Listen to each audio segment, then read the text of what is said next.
I think we have completed our groups. We are done with the collection framework.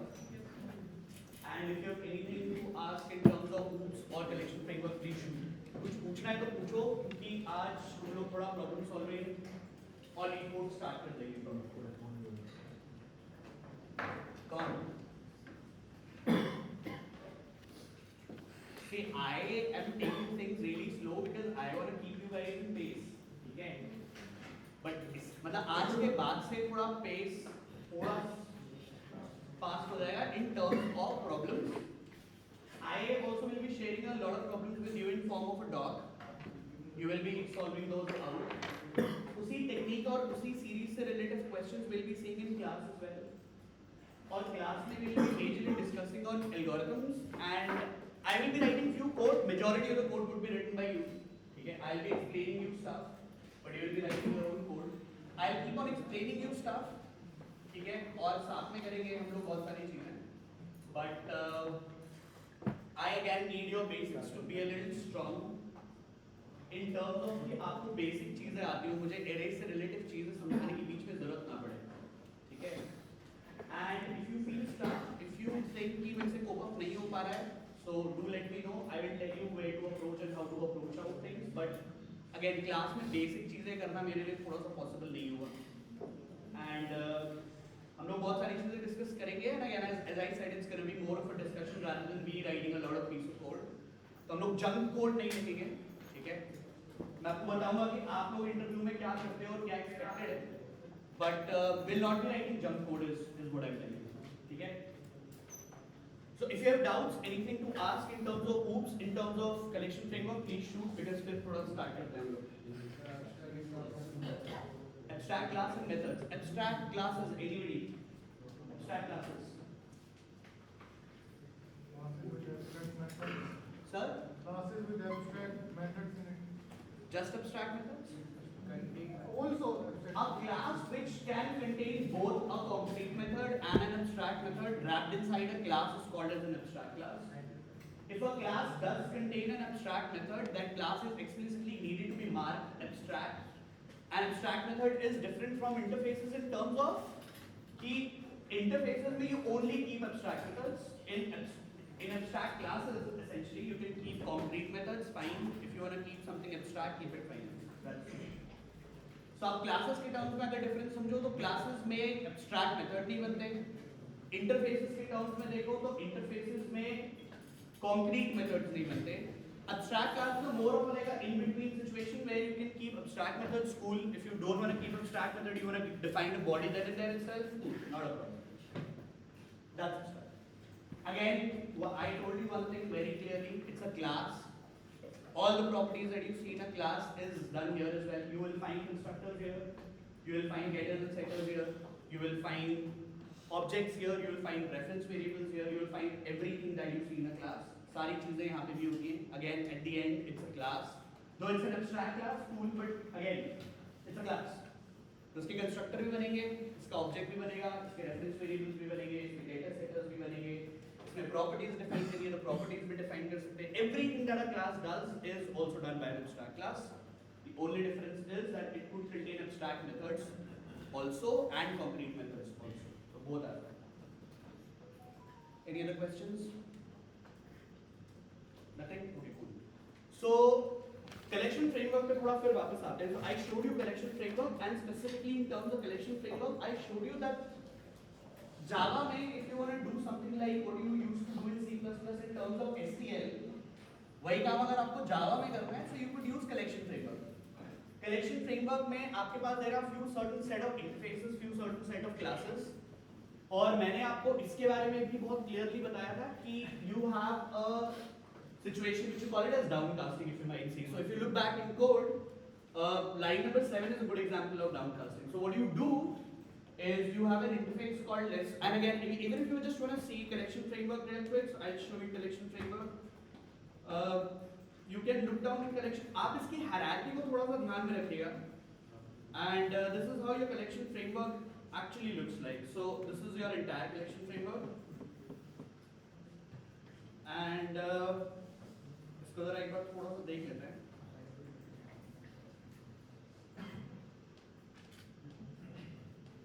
if you look here, so there are few certain set of interfaces, few certain set of classes. There is a color coding given to you. So आप देखो अगर, so if you look back here in the diagram, you should be able to see कि आपके पास ऊपर वाले अगर आप sections को देखो, all those are interfaces by default, ठीक है?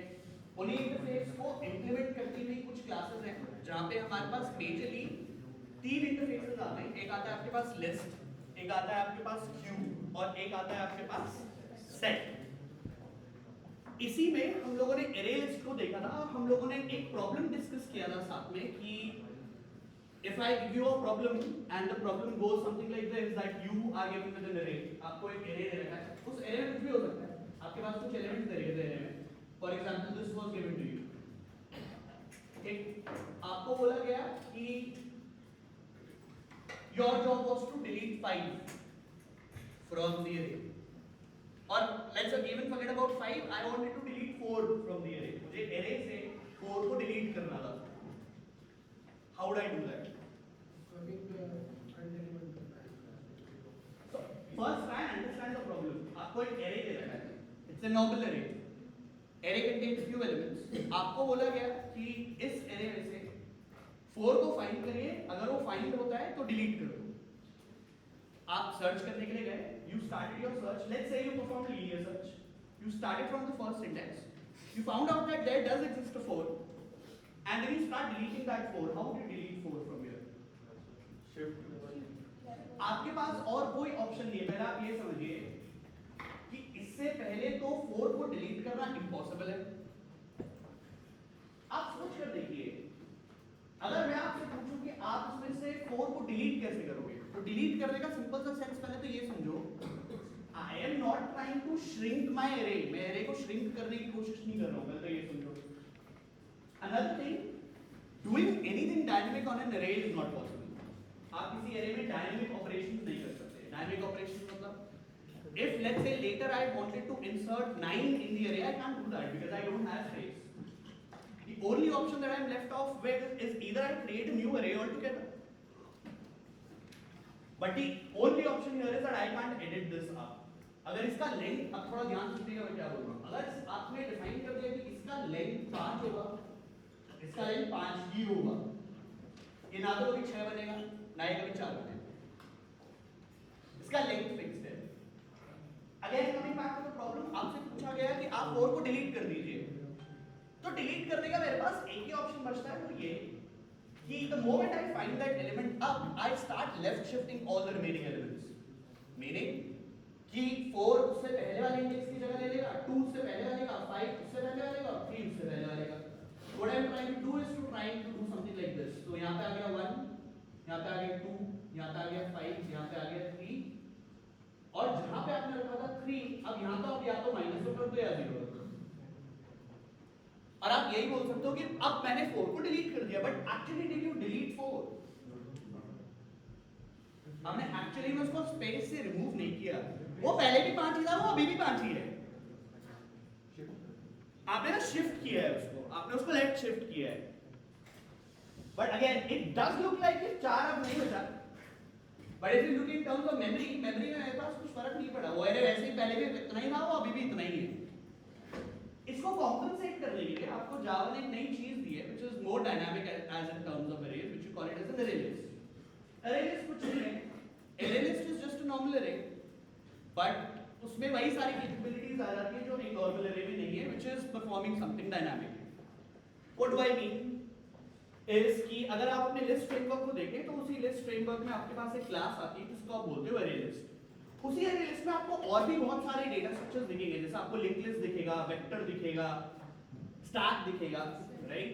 सो we will come back to this data structure, but अभी फिलहाल के लिए तो major important data structure here is array list. अब अरे लिस्ट को देखिए, अरे लिस्ट काम कैसे करता है. So in the previous session we had looked around that what wrapper classes are and what exactly do you mean by collection framework.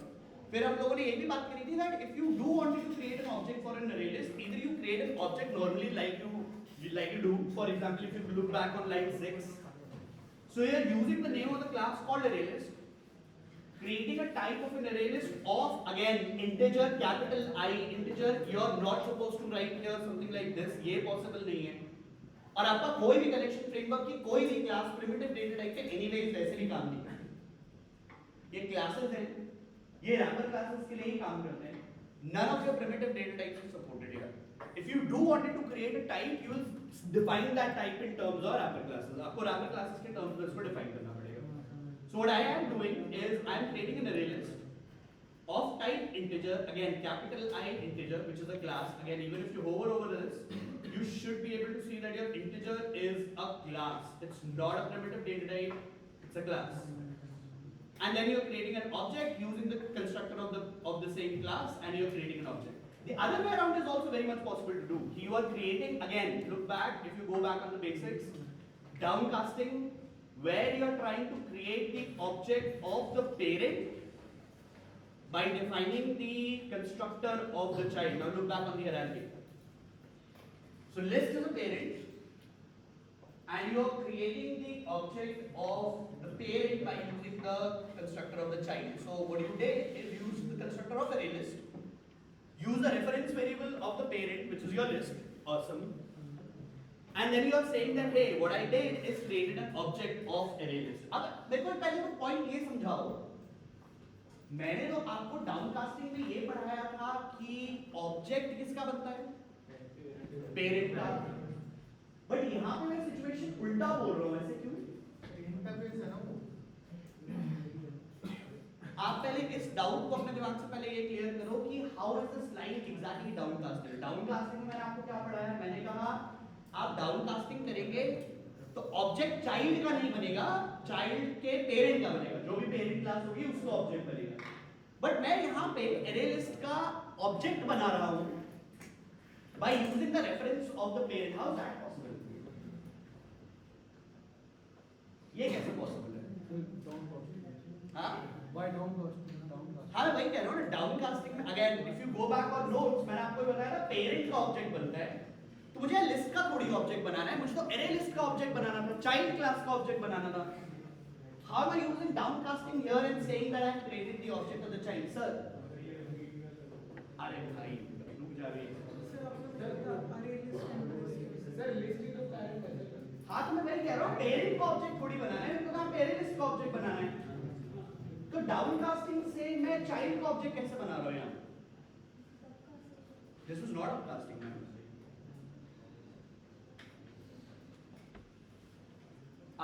आप देखिए, आप अपकास्टिंग में डाउट मत रखो भाई, ये बहुत इंपॉर्टेंट इंटरव्यू का क्वेश्चन है, पहले बता रहा हूँ तुमको। वो ऊप्स पे आएगा, वो ऊप्स पे छेड़ेगा, वो पक्का पूछेगा डाउनकास्टिंग। डाउनकास्टिंग बहुत बार पूछा जाता है और फ्रेशर्स में बहुत ज्यादा पूछा जाता है। आप वे डाउनकास्टिंग को समझो। डाउनकास्टिंग का मतलब ये हुआ कि आपने लेफ्ट साइड पे लिखा है पेरेंट क्लास, फिर आपने यहाँ पे पेरेंट का रेफरेंस बनाया है, आपने लिखा है इक्वल्स ड्यू, और यहाँ पे चाइल्ड क्लास का कंस्ट्रक्टर यूज किया है, इसको बोलते हैं डाउनकास्टिंग। अब अपने सिंटैक्स को देखो, ये भी तो डाउनकास्टिंग ही है। लेफ्ट साइड में लिखा है parent which is the list, उसका रेफरेंस वेरिएबल बनाया है एल, इक्वल्स किया है न्यू, और कंस्ट्रक्टर यूज किया है चाइल्ड का एरे लिस्ट। तो इस केस में डाउनकास्टिंग के केस में मैंने आपको पढ़ाया था कि यहाँ पे चाइल्ड का ऑब्जेक्ट नहीं बनता, पेरेंट का ऑब्जेक्ट बनता है और पेरेंट के मेथड्स एक्सेस होते हैं। यहाँ पे मैं बोल रहा हूँ कि मैंने चाइल्ड का ऑब्जेक्ट बनाया, मैंने एरे लिस्ट का ऑब्जेक्ट बनाया, ऐसे कैसे? लिस्ट इंटरफेस है, आप फिर पॉइंट को समझो। इंटरफेस में तो मेथड की बॉडी होती नहीं है, उसकी मेथड की बॉडी कहाँ डिफाइन होती है इंटरफेस के? अबे चाइल्ड वाइल्ड नहीं, अभी इतना पढ़ाया, फिर ये सब मत बोलो यार। इंटरफेसेस पढ़ाए थे, इंटरफेसेस के एब्स्ट्रैक्ट मेथड की बॉडी कौन देता था? अरे भाई इंटरफेस के एग्जांपल पे जाओ, देखो किसने बनाया था, किसने दिया था इसकी बॉडी का इंटरफेस। जिस क्लास ने उसको इंप्लीमेंट किया था, उस क्लास के अंदर होगी उस मेथड की बॉडी। अब वापस से अपने डायग्राम पे जाओ, ये वही तो बता रहा है आपको कि आपने लिस्ट बनाया, लिस्ट एक इंटरफेस था, उस लिस्ट के इंटरफेस के अंदर जितने भी मेथड रखे हुए थे वो मेथड आकर इंप्लीमेंट हुए कहां? Array list. तो जब मैंने डाउनकास्टिंग करी, इस डाउनकास्टिंग के केस में दो पेरेंट का ऑब्जेक्ट बना है, बट उस पेरेंट के मेथड का इंप्लीमेंटेशन कहां है? एरे लिस्ट के अंदर। भाई कितने लोगों को जनरली समझ में आया मैंने क्या बोला है अभी? कितने लोग कंफ्यूज है अभी भी? भाई मैं आपको सिंपली ये बोल रहा हूं, इसको थोड़ा सा ध्यान से समझो। मैंने आपको क्या समझाया? मैंने आपको बोला इंटरफेस वो चीज होती है जिसमें मेथड की बॉडी नहीं होती, ये एब्स्ट्रैक्ट होता है बाय डिफॉल्ट। आप इसको एब्स्ट्रैक्ट में बोलना चाहो इसको एब्स्ट्रैक्ट में बोल सकते हो। अब मैंने आपको ये बोला कि इसका मेथड बॉडी कहां से आएगी, इसका एक्चुअल कोड कहां पे आएगा? अरे भाई अपना एग्जाम्पल देखो, ऐसे शक्लें मत देखो, अपना एग्जाम्पल देखो। आपने यहाँ पे इंटरफेस बनाया, उस इंटरफेस में दो मेथड बनाए कॉल्ड वॉक एंड जंप, सही है? ये हम लोगों ने लास्ट क्लास में बनाया था। अब वॉक और जंप का एक्चुअल बॉडी कहां पे आई? उसकी एक्चुअल बॉडी आई उस क्लास में जिसने इस क्लास इस इंटरफेस को इंप्लीमेंट किया था, उसने दी है इसकी बॉडी वॉक एंड जंप की।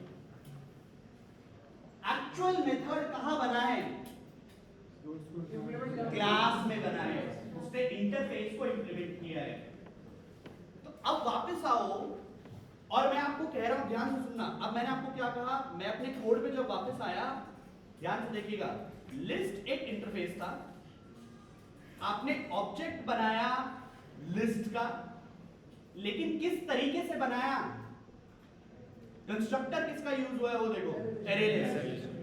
मीनिंग आपके जो एरे लिस्ट के अंदर जो आपके इंटरफेस के मेथड डिफाइन किए गए थे वो कॉल होने वाले हैं। अभी पॉइंट समझ में आया क्या बोल रहा हूं? कितने लोग अभी समझ में आया क्या बोल रहे हैं? इंटरफेस में मेथड की बॉडी नहीं होती, इंटरफेस की मेथड की एब्स्ट्रैक्ट मेथड की बॉडी देता है क्लास। इस वाले सिंटैक्स में आपने दो ऑब्जेक्ट बनाया है पेरेंट का, लेकिन पेरेंट तो खुद में इंटरफेस है, उसके पास मेथड की बॉडी होती नहीं है। उसकी मेथड की बॉडी किसके पास होती है? जो क्लास उसको इंप्लीमेंट करता है। अब यहाँ पे किससे इंप्लीमेंट किया है आपने उसको? एरे लिस्ट से। तो जो भी मेथड कॉल होंगे वो कहां से कॉल होंगे? एरे लिस्ट से, क्योंकि मेथड बॉडी तो वही है। इसलिए डाउनकास्टिंग के हेल्प से भी आप कभी-कभी अपने लिए कलेक्शन फ्रेमवर्क में आप ऑब्जेक्ट बना सकते हो। दोनों चीजें फाइन है। आप चाहे इसको ऐसे लिखिए line 6 this is also fine, और you write line 7 this is also fine. Both ways, ध्यान से सुन लो, बोथ वेज आपके पास जो मेथड एक्सेस होंगे, ध्यान से सुनो मैं क्या बोल रहा हूं, बोथ वेज जो मेथड एक्सेस होंगे वो मेथड एरे लिस्ट क्लास से ही एक्सेस होंगे। तो नीचे वाला सिंटैक्स ऐसा लगता है कि आपने एरे लिस्ट का ऑब्जेक्ट बनाया, बट एक्चुअली में एरे लिस्ट का ऑब्जेक्ट नहीं बना, वहां पे लिस्ट का ऑब्जेक्ट बनाया। बट क्योंकि लिस्ट खुद में एक इंटरफेस है और उसके पास कोई मेथड बॉडी नहीं रहती, तो अपनी चाइल्ड की मेथड बॉडी को यूज करना स्टार्ट कर देता है। सिंपल कहने का पॉइंट ये है। आप इसको चाहे इस तरीके से समझना चाहो, आप इसको इस तरीके से भी समझ सकते हो। मैं आपको कंफ्यूज नहीं करना चाहता था, लेकिन again if you go back on the exception of downcasting, उसमें एक एक्सेप्शन था, वो क्या था? डाउनकास्टिंग एक टाइम पे बहुत वेयर्ड अलग तरीके से काम करती है। वो क्या है? जब मेथड ओवरराइड हो जाए। तो यहाँ पे भी अगर आप इंटरफेस और क्लास को देखो, मेथड ओवरराइडिंग तो है। ये मेथड ओवरराइडिंग तो है कि आपने इंटरफेस में एक क्लास एक मेथड बनाया था, उसी सेम नाम से उसी सेम सिग्नेचर से आपने अपनी क्लास में भी मेथड बना दिया, तो ये मेथड ओवरराइडिंग तो है। आप चाहे इसको मेथड ओवरराइडिंग के कॉन्सेप्ट से समझना चाहो, मेथड ओवरराइडिंग के कॉन्सेप्ट से समझो। आप चाहे इंटरफेस वर्सेस क्लास के कॉन्सेप्ट से समझना चाहो, उससे भी समझना चाहो तो उससे भी समझ सकते हो। और पॉइंट कहने का ये है कि जो मेथड एक्सेस होंगे वो मेथड एरे लिस्ट से एक्सेस होंगे, लिस्ट से एक्सेस नहीं होंगे, क्योंकि लिस्ट खुद में ही है। Are we good?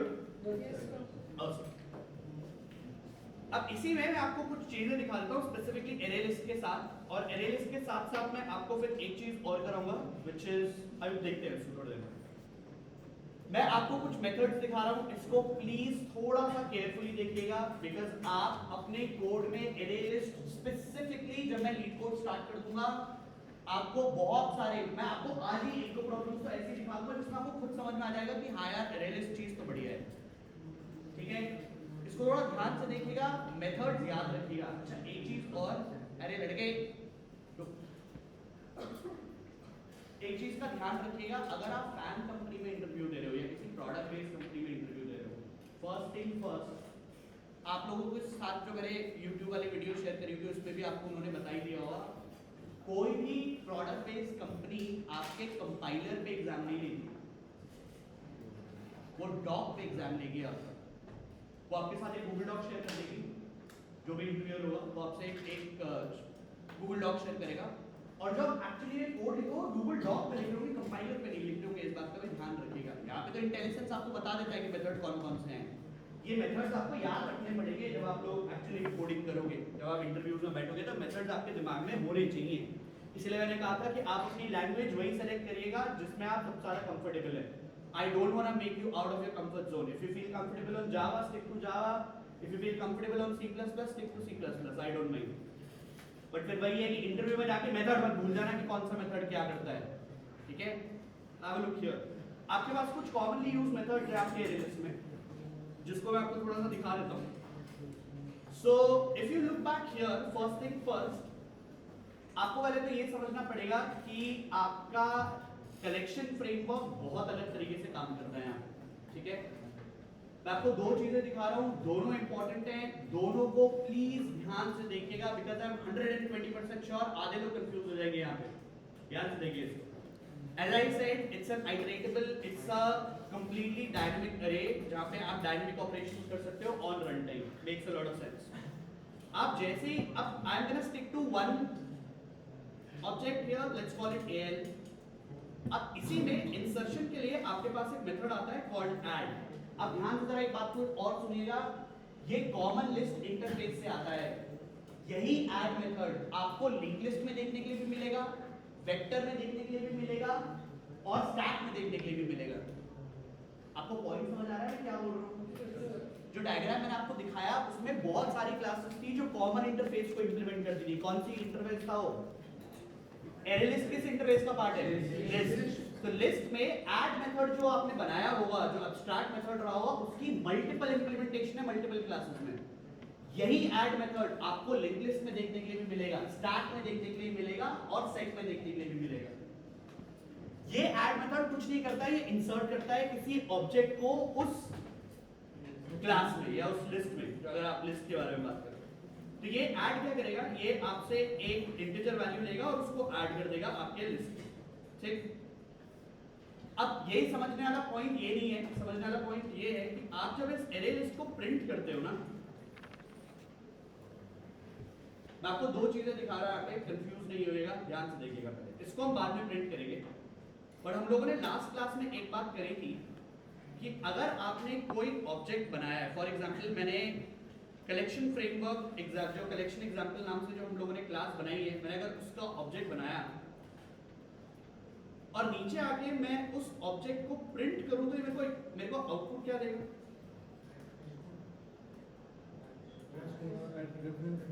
इसके बारे में हम लोगों ने लास्ट क्लास में बात करी है। क्या देगा ये आपको? रेफरेंस। जहां मेमोरी में बना हुआ उसका एड्रेस रिटर्न करेगा ये। आप चाहो तो उसको रन करके देखो और आपको दिखेगा कि आपके पास एक हेक्साडेसिमल कोड आएगा which will be your reference. So ये है आपका रेफरेंस, ठीक? आप थोड़ा ध्यान से सुनिएगा, आपके कलेक्शन फ्रेमवर्क अलग तरीके से कैसे काम करते हैं उसको भी देखो।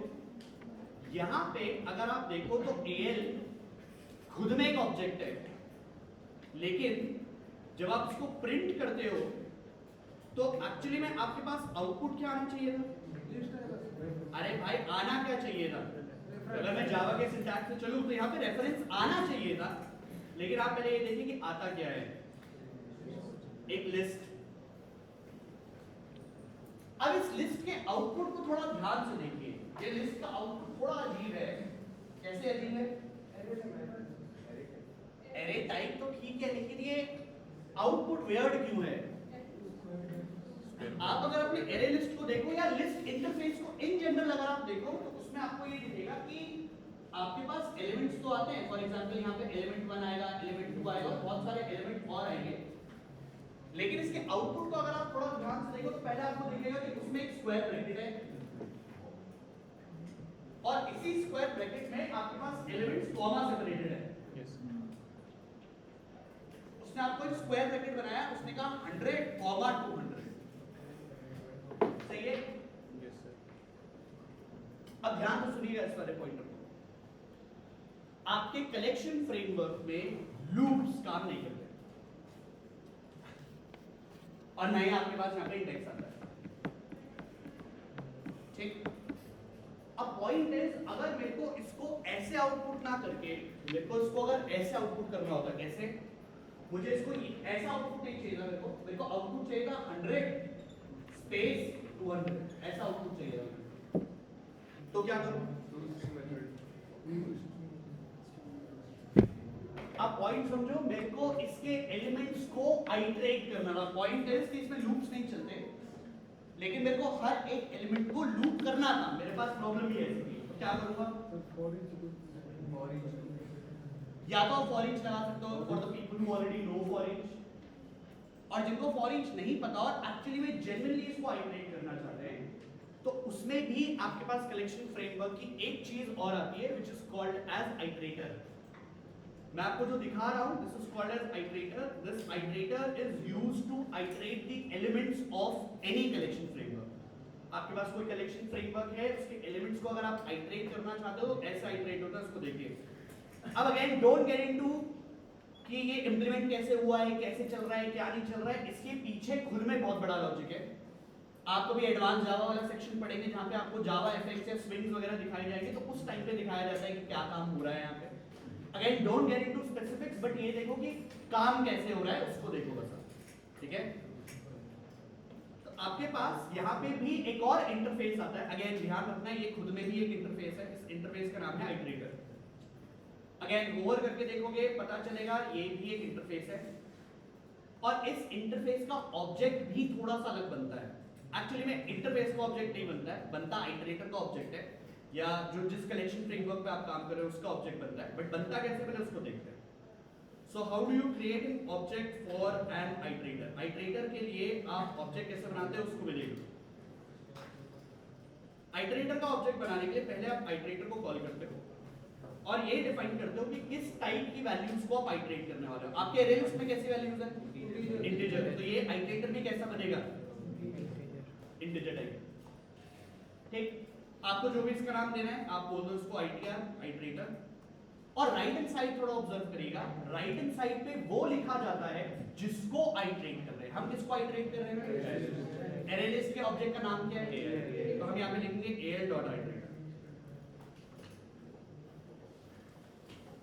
अभी कैसे चल रहा है, कैसे नहीं चल रहा है, अगेन बहुत इसके पीछे भी बहुत एक और शुड आई से इसके पीछे बहुत बिहाइंड द सीन्स वाला लॉजिक है। Let's not get into it, but point is चलता कैसे है और आइटरेट कैसे होता है। अब मैं आपको दिखाता हूँ आइटरेट कैसे होता है। ये आइटरेट होता है बाय अ कंडीशन, और वो कंडीशन ये है कि इसी आईटीआर जो आपने ऑब्जेक्ट बनाया है, ये आईटीआर, इसी आईटीआर में एक मेथड आता है कॉल्ड हैजनेक्स्ट। हैजनेक्स्ट बेसिकली क्या करता है, ये आपको अपने पड़ोस को उठाना है। हैजनेक्स्ट क्या करता है, ये बताता है कि आपके पास लिस्ट में एलिमेंट्स बचे हैं या नहीं बचे। जब तक इसमें एलिमेंट्स रहते हैं आप इसको लूप करते हो by saying while this iterator has elements और the array list has elements, and then what you do is by using this itr.next you keep on printing the values. Take a minute, look at the code, एक bar code को देख लो आपने किया क्या है। आपने iterator को बनाया, आइटरेटर का ऑब्जेक्ट बनाया, आइटरेटर के ऑब्जेक्ट में आपने कंडीशन मार्क करी till the time I have elements in the अरे list I will keep on printing the values by using a method called itr.next. itr.next is basically that element जिसको आप access कर रहे हो और वो प्रिंट होता रहेगा। अब अगर आप अपने आउटपुट को देखो तो आपको अपने आउटपुट में क्लियर डिफरेंस दिखेगा कि आपने क्या किया है और आपके पास आउटपुट कैसा आया है। So I've written print ln, let's actually make it to print. Sir, Yeah. what is the use of has next? Hasnext basically tells you that if you have elements left in the collection or not. अगर आपके collection में आपके पास objects होंगे, elements होंगे, तो आपको true return करता रहेगा, नहीं होंगे तो आपको false return करेगा। अब इसमें भी ये है, the reason iterator is used, ध्यान सुनिएगा मैं क्या बोल रहा हूँ। अगर आपसे कोई इंटरव्यू में पूछ ले कि iterator का यूज क्या है, iterator आपको बाउंड्री कंडीशंस देता है। बाउंड्री कंडीशंस मतलब अगर आपने किसी एरे लिस्ट को या किसी लिस्ट को या किसी कलेक्शन फ्रेमवर्क को आइटरेटर से आइटरेट किया तो आपके पास ऐसा एरर देखने की कभी नहीं आएगा। आप लोगों ने एक एरर पढ़ा होगा something called array index out of bounds। Yes sir. वो कलेक्शंस में नहीं आता। क्यों नहीं आता? Thanks to iterator. आइटरेटर सिर्फ तब तक चलता है जब तक आपके पास लिस्ट में एलिमेंट्स होते हैं, तब तक वो आइटरेट करेगा। जैसे ही उसके पास एलिमेंट्स नहीं आएंगे, आइटरेट करना बंद कर देगा। बट आपको आइटरेटर से कभी भी array index out of bound जैसा एक्सेप्शन देखने के लिए नहीं मिलेगा। Same goes for for each as well. But again अगर आप इसके हैश नेक्स्ट को पढ़ो तो आपको अगेन मैंने इसको बोला ना, इसके पीछे थोड़ा बिहाइंड द सीन्स लॉजिक है, बट मैं हल्का सा एक आइडिया दे देता हूं। आप अगर हैश नेक्स्ट को देखो तो आप इसके इस वर्ड को पढ़ो,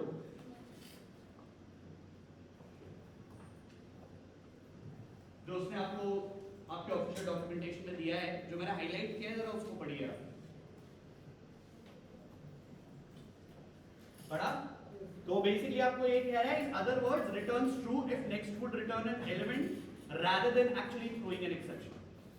ये आपको कभी एक्सेप्शन थ्रो नहीं करता, कभी भी नहीं। ठीक है, तो इसका ये एक बहुत बड़ा एडवांटेज है कि इसमें एक्सेप्शंस नहीं आते at the time when you are iterating these values. Sorted? For each से डिफरेंट कैसे हुआ फिर? फॉर ईच के केस में आप थोड़ा सा पॉइंट समझिए। फॉर ईच के केस में देखिए, पहली बात, फर्स्ट थिंग फर्स्ट, आप यहाँ पे फिर प्रिमिटिव डेटा टाइप पे काम नहीं कर रहे हो, आप ऑब्जेक्ट्स पे काम कर रहे हो। ऑब्जेक्ट में खुद में भी बहुत मल्टीपल प्रॉपर्टीज होती है, जिस प्रॉपर्टीज को आपको हैंडल करना पड़ता है। आप फॉर ईच के केस में ये बता सकते हो कि आपके पास नेक्स्ट आइटरेटर एलिमेंट है या नहीं, लेकिन आपको मैं एक चीज और बता दूं, आपके केस में जब हम लोग डेटा स्ट्रक्चर्स करेंगे तो then it will start to make a lot of more sense.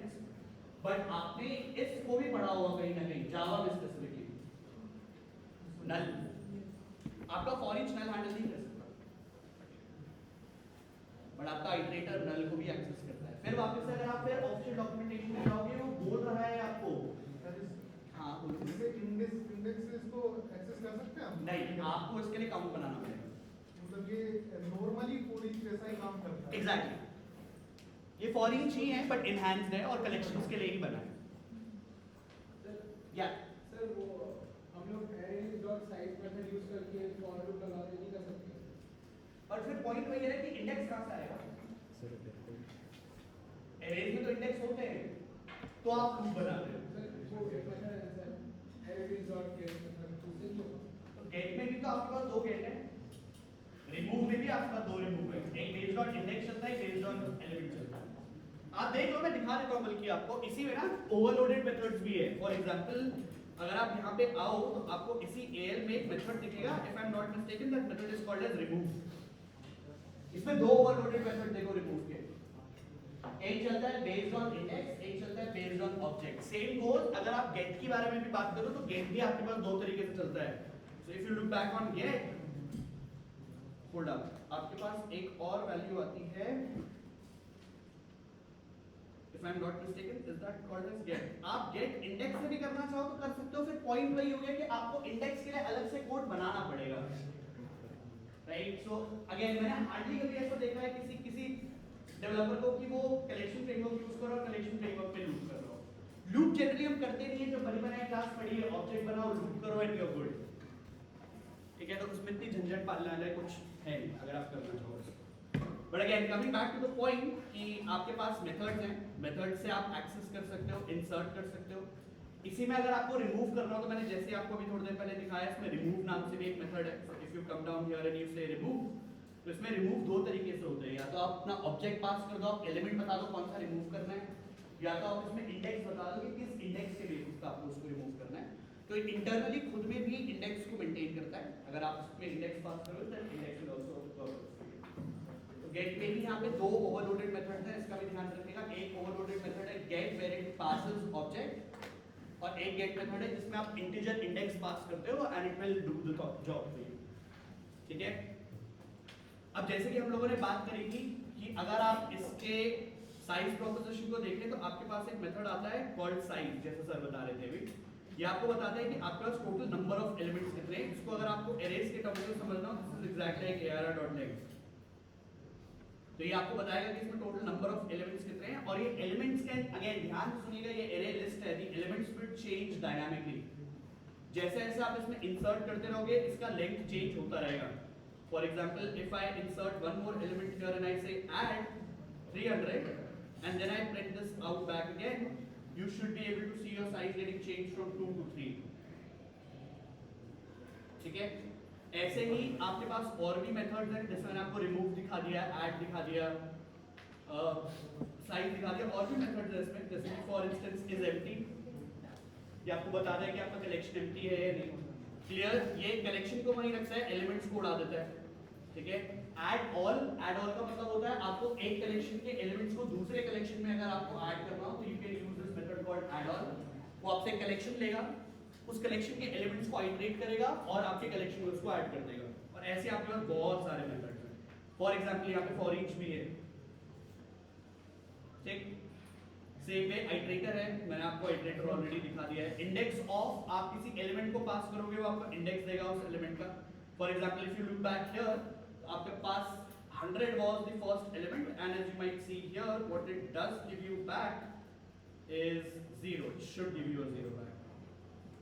So if you run this back up again, आपको वो 100 का इंडेक्स रिटर्न करके देगा, which is going to be 0 for you. सही है? अब इसको ना यूज थोड़ा ध्यान से करिएगा, एंड आज आपका काम क्या होगा? आपका काम सिंपली ये होगा कि आप जाएंगे जावा की ऑफिशियल डॉक्यूमेंटेशन में। I will recommend official documentation, again you guys are Gen Z, I can't force you आपकी यूट्यूब पे मत देखना, you will anyway will go back on YouTube and watch this up, but again आपको recommended यही है कि आप official documentation को प्रेफर करिएगा।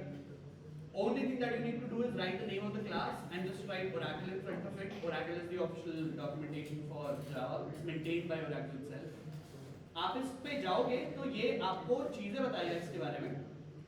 And again, if you scroll down a bit, ये आपको कुछ constructors भी बताएगा यहाँ पे, जिसमें से एक constructor और है which is called as initial capacity. Essentially meaning जब आप इसमें ऑब्जेक्ट बनाते हो, आप चाहो तो इसकी इनिशियल कैपेसिटी भी डिफाइन कर सकते हो। This is just for optimization purposes. इसका ऐसा नहीं है कि 10 लिख दिया तो 10 ही आएंगे, 11 भी हो सकते हैं, 12 भी हो सकते हैं, 15 भी हो सकता है, कम भी हो सकता है। इसमें वो चीज कर सकते हैं जो आपने वो प्रॉब्लम बताई थी, ये वाला इनिशियल कैपेसिटी डाल के। हाँ, देखिए अगर आप इसकी एक्चुअली में ऑफिशियल डॉक्यूमेंटेशन को पढ़ो तो आपको पता चलेगा 11 बिट्स का एक एरे लिस्ट बनता है। आप इसमें इनिशियल कैपेसिटी डालो चाहे ना डालो, जब एरे लिस्ट पहली बार बनता है तो वो साइज रखता है अपने पास 11, और वो कंपाउंड होता रहता है डिपेंडिंग अपॉन आपने कितने एलिमेंट्स इंसर्ट किए और कितने एलिमेंट्स यूज किए। ठीक है? तो इसका एक फिक्स साइज है, but still it asks for initial capacity just for optimisation purposes. आपको नहीं देना मत दो, वो एनीवेज बैकएंड पे ऑप्टिमाइज होता ही होता है। आपको देना है तो दे सकते हो, कहने का पॉइंट ये है। ठीक? इसमें और कंस्ट्रक्टर्स भी डिफाइन किए गए हैं। आप नीचे आओगे तो उसमें मेथड्स और मेथड की समरी दे रखी है, starting from add to add all to clear, clone, for each. आप इसको खुद से देखना, सारे मेथड्स को थोड़ा सा गो थ्रू करिएगा। इन मेथड्स को जस्ट ये देखिए, आप आपके लिए प्रॉब्लम सॉल्व में एसेंशियली 3 से 4 मेथड होंगे जिनको हम ज्यादातर यूज करेंगे, जिसमें से I want you guys to look at one very important method जिसको मैं बहुत ज्यादा यूज करता हूं, मैं खुद से बहुत ज्यादा यूज करता हूं, and this method is called as touring. Basically meaning आपका प्रॉब्लम सॉल्विंग का ध्यान सुनना, क्योंकि मैं करूंगा इसको प्रॉब्लम सॉल्विंग में। जब आप लोग प्रॉब्लम सॉल्विंग कर रहे हो, और ध्यान से सुनिएगा, आपके पास एक एरे दे रखा है और उसमें आपको बोला गया है कुछ ऑपरेशन करने के लिए और एक सॉल्यूशन एरे बनाने के लिए। पॉइंट समझ रहे हो क्या कह रहा हूं मैं आपको ये कह रहा हूं कि आपको प्रॉब्लम में, लीड कोड में एक प्रॉब्लम था, ठीक है? उसमें आपको एक एरे दे रखा था और बोला गया था कि उस एरे में कुछ ऑपरेशन करो और ऑपरेशन करने के बाद एक रिजल्ट एरे बनाओ। ये पॉइंट समझ आया? रिजल्ट एरे का मतलब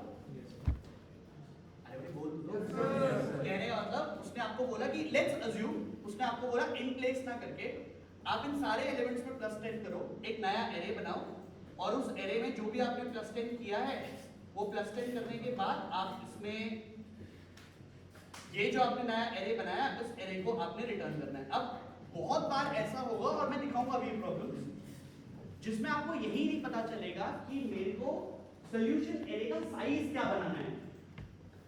उस केस में बहुत हैंडी आता है एरे लिस्ट। आप क्या कर सकते हो, आप मेरे एरे लिस्ट मेंटेन कर सकते हो। एरे लिस्ट बनाते हो, आपको साइज तो डिफाइन करने की जरूरत है नहीं, वो तो ऑटोमेटिकली बन जाता है। आपको जो भी ऑपरेशन अपने एरे में करना है आप ऑपरेशन करिए और एरे लिस्ट में उसको ऐड करते रहिए। लास्ट में जब आपको पता चल जाए कि आपके ऑपरेशन सारे कंप्लीट हो गए हैं, आप इसी अरे लिस्ट को वापस अरे में कन्वर्ट कर सकते हो, रिटर्न कर सकते हो। वो काम करता है ये method which you call it as to array. ये क्या करेगा? It returns an array containing all the elements in the list in a proper sequence, और सीक्वेंस भी मेंटेन करता हुआ चलेगा आपके पास, और एक अरे रिटर्न करेगा। अब ध्यान ये रखिएगा, प्रॉब्लम क्या होगी? प्रॉब्लम होगी कि ये ऑब्जेक्ट पे काम करता है, इसको आपको प्रिमिटिव डेटा टाइप में कास्ट करना पड़ेगा पहले। कास्टिंग तो बताओगे? टाइप कास्टिंग पड़ी है, तो टाइप कास्टिंग करनी पड़ेगी आपको। कैपिटल आई इंटीजर से स्मॉल आई इंट पे इसको कास्ट करना पड़ेगा। कास्ट करने के बाद you should be good to go. अभी देखेंगे उसको कैसे करना। या सो दैट इज इट। अभी फिलहाल के हमको इतना ही देखने की जरूरत थी। इसी में मैं आपको एक और कलेक्शन फ्रेमवर्क की क्लास दिखा रहा हूं, extremely important in terms of dynamic programming. Dynamic programming में पता नहीं कितना यूज होता है डायनेमिक प्रोग्रामिंग, मतलब यही ना हो तो आधी डायनेमिक प्रोग्रामिंग वैसी ना हो, ठीक? ऐसा ही चीज आपको ऑलमोस्ट हर लैंग्वेज में मिल जाएगी, coming from C++ background, because lot of people you have done it.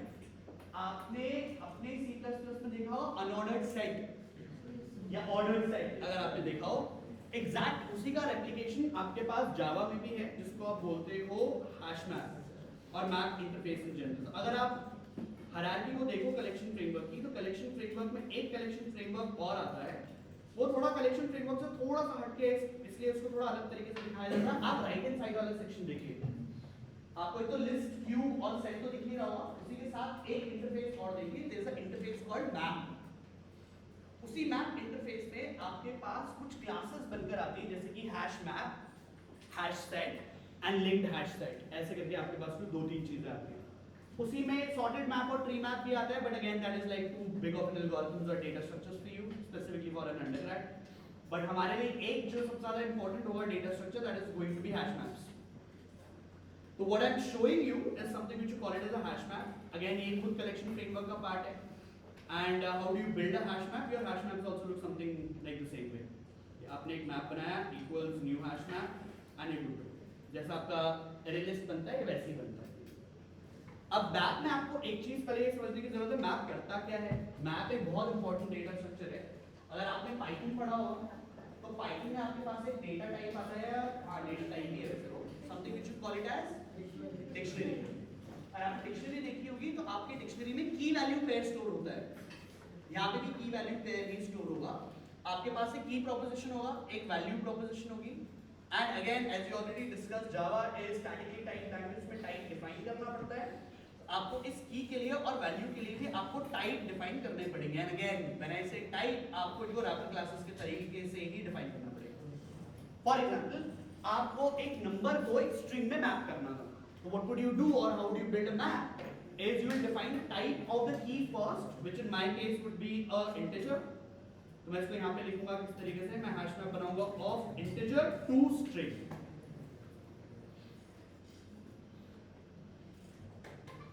तो नाउ ये क्या करेगा, आपके पास डेटा स्टोर करेगा की वैल्यू फॉर्म में, जिसमें की होगा इंटीजर टाइप का, वैल्यू होगी स्ट्रिंग टाइप, सही है। और इसको बनाने के लिए आपके पास यहाँ पे एक मेथड आता है called put, and if you look back here on map.put, ये map.put क्या करेगा, आपसे एक की लेगा और उसी के लिए एक वैल्यू प्रोपोजिशन लेगा which will be of type string, let's say, और ऐसे ही मैं इसमें सारे के सारे वैल्यूज को यूज कर सकता हूँ, and I should be able to do that. I'm just trying to make a point here, इसको जरा थोड़ा ध्यान से समझिएगा। So let's say मैंने इसको बना दिया 2, 3 and 4, let's say। अभी आएंगे इसको सारी चीजें यूज करनी है अभी हमको। मैं इसीलिए पहले आपका लीड कोड स्टार्ट करने से पहले ही प्री रिक्विजिट्स कंप्लीट कर रहा हूं, because at the time when we start doing LeetCode तो आप ऐसे मुंह मत बनाना, इसलिए क्या कर दिया ये, ठीक है। इनको पहले ध्यान से देख लो। So map has a method called put. This method takes a key and an associated value. Major important thing to keep in mind, the name of the collection framework class goes hash map. Hash map का अगर किसी ने यहाँ पे hashing पढ़ी होगी तो उनको हैशिंग की एक प्रॉपर्टी के बारे में पता होगा। What is hash? Most pronounce for. Search के तो खैर काम आता ही है। एक और चीज है जिसके लिए आपका हैश बहुत फेमस है, इंक्रिप्शन वगैरह, this is all fine, but उससे भी बेटर एक चीज के लिए और माना जाता है, Past tense. इंसर्शन बोला तो भी इंसर्शन बिग O वन में ही होता है उसका। सारे इंसर्शन आपके मैप में बिग O वन में होते हैं। इनफैक्ट आप अरे लिस्ट को भी देखो तो अरे लिस्ट के भी सारे operations majority of the elements are done on big O one type. आप ऐड के बारे में बात करो, रिमूव के बारे में बात करो, बिग O वन में होते हैं सारे operation. Same goes with map also. But again ये हैश मैप और हैशिंग इन जनरल एक बहुत ही फेमस चीज के लिए फेमस है। No duplicate elements are allowed here. इसमें डुप्लीकेसी नहीं चलती। हैशिंग का मतलब अगर आपने पढ़ा होगा या किसी ने हैश फंक्शंस पढ़े होंगे तो उनको ये पता होगा की और मैपिंग के लिए आपको अपने लिए एक एल्गोरिथम बनानी पड़ती है जिसको आप हैश फंक्शन बोलते हो। But again not getting into specific, only thing that you need to keep in mind, hash map specifically do not keep duplicate elements. वो अपने लिए डुप्लीकेट एलिमेंट्स नहीं रखता। व्हाट इफ वी डू, क्या होगा अगर मैं करूं ऐसा? क्या करूं कि मैं 4 के लिए दो वैल्यू प्रोपोजिशन रखूं, एक 4 और एक 5। सर ओवरराइड ओवरराइड होता है। Whatever would be the last updated value, जो भी आपकी last updated value होगी for that key, आपका मैप वही लेगा। So if I again print this out and if I print the map up, you should be able to see your map to look something like this. आपका map कुछ ऐसा दिखेगा। तो अपने 4 को देखिए, उस 4 में जो वैल्यू प्रोपोजिशन लिया है which is the last updated value of the 4, तो की डुप्लीकेट नहीं होगी यहाँ पे। वैल्यूज डुप्लीकेट हो सकती है। Can values be duplicate? Yes, the values could be duplicate. The only thing which should not be duplicate is your key, क्योंकि key के basis पे hashing होती है यहाँ पे, so keys cannot be duplicate. One thing that you could do is कि आप 5 को भी 4 के ही नाम से अगर बोलना चाहो तो this is very much possible. आपको यहाँ पे 5 keys दिखेंगी और 5 keys के लिए 5 अलग-अलग values भी दिखेंगी। तो values could be same, keys cannot be same. Key same नहीं हुआ, value could remain same. That's it. Sorted? अच्छा, इसी मैप में ना कुछ मेथड्स भी आते हैं, वो भी दिखा देता हूँ आपको बहुत quickly way, because we'll be using them very commonly. एक इसी मैप में आपके पास एक मेथड आता है and the method goes as get. ये get क्या करता है आपसे? एक की लेता है और उसका वैल्यू गेट करके लेके आता है. So if let's suppose if you wanted to get the value of 5 or let's actually choose out something in between, so let's say 3. अगर आप इसको देखो तो ये आपको उसका वैल्यू प्रिंट करके देगा which is the string 3 if you might see it out here. Oh, आपने इसको प्रिंट नहीं किया, so let's actually print this out. ये आपको इंटीजर रिटर्न करेगा, उस इंटीजर को प्रिंट कर देगा.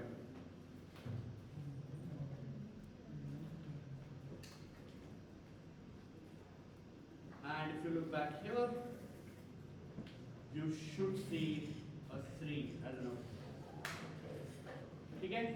अब थोड़ा ध्यान से सुनिएगा, एक चीज जो बहुत सारे डेवलपर्स इंक्लूडिंग मी बहुत ज्यादा यूज करते हैं वो है ये.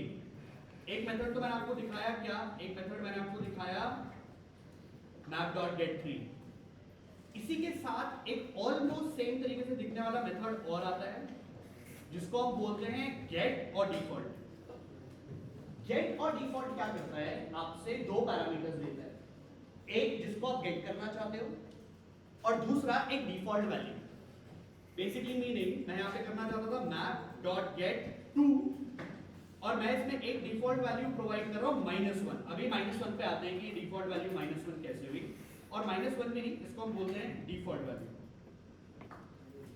ठीक, अब थोड़ा ध्यान दीजिएगा, अगर मैं इसको रन करूँ आपके पास आउटपुट वैसा ही आएगा जैसा आपके पास आना चाहिए था, which is the default value. But आपको यहाँ पे डिफॉल्ट वैल्यू इसलिए देखने के लिए मिला, होल्ड अप, हमने कुछ गलत किया क्या? Why is it giving me a default value? इसमें तो 2 ऑलरेडी डाला हुआ है ना.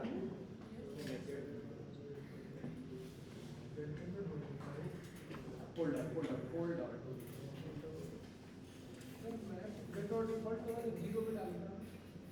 0 आएगा ही नहीं क्योंकि आपका वैल्यू तो स्ट्रिंग के फॉर्मेट में है, तो आपको स्ट्रिंग डालना पड़ेगा. नल क्यों दे रहा है map.get2?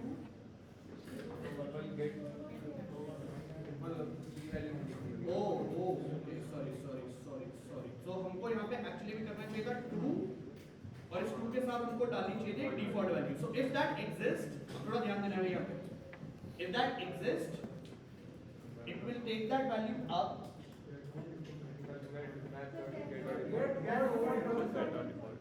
गेट और डिफॉल्ट ओके, आपको या तो फिर एक काम करना पड़ेगा, इसमें आपको कंडीशन डालनी पड़ेगी, या ऐसे कर लो इसको मैप डॉट गेट, उसमें 2 ले लो और 2 के साथ यहाँ पर एक डिफॉल्ट वैल्यू को प्रिंट करवा दो। या तो आपको डिफॉल्ट वैल्यू देगा या तो फिर वो आपको एक प्रोपोजिशन देगा। होल्ड अप, क्या हो रहा है? सर फंक्शन का नाम गेट और डिफॉल्ट है। अच्छा, गेट और डिफॉल्ट, गेट और डिफॉल्ट ठीक। तो ये 2 प्रोपोजिशन लेगा, एक डिफॉल्ट वैल्यू का, एक की का, और जो भी आपकी की होगी उसको मैप कर देगा बेसिकली। आपको यहाँ पे तो अभी फिलहाल के लिए 2 देखने के लिए मिल जाएगा, बट यहाँ पे अगर वो वैल्यू एग्जिस्ट नहीं करती, जो आपके मैप में नहीं है अगर वो की, तो उस केस में वो आपको डिफॉल्ट देगा, और ये बहुत कॉमनली यूज किया जाता है। अगर आप देखो इसको, हमने प्रिंट नहीं किया है इसको, आप प्रिंट करके देगा, but the entire idea here is get value आपको बेसिकली या तो वो वैल्यू प्रिंट करके देगी या तो फिर वो आपको पूरा प्रोपोजिशन प्रिंट करके देगा, अगर वो एग्जिस्ट करता होगा तो वाली बात। सॉर्टेड? गेट हो गया, गेट और डिफॉल्ट हो गया। हाँ, इसमें एक मेथड और आता है, this is called as contains key. ये आपको ट्रू और फॉल्स प्रिंट करके देता है।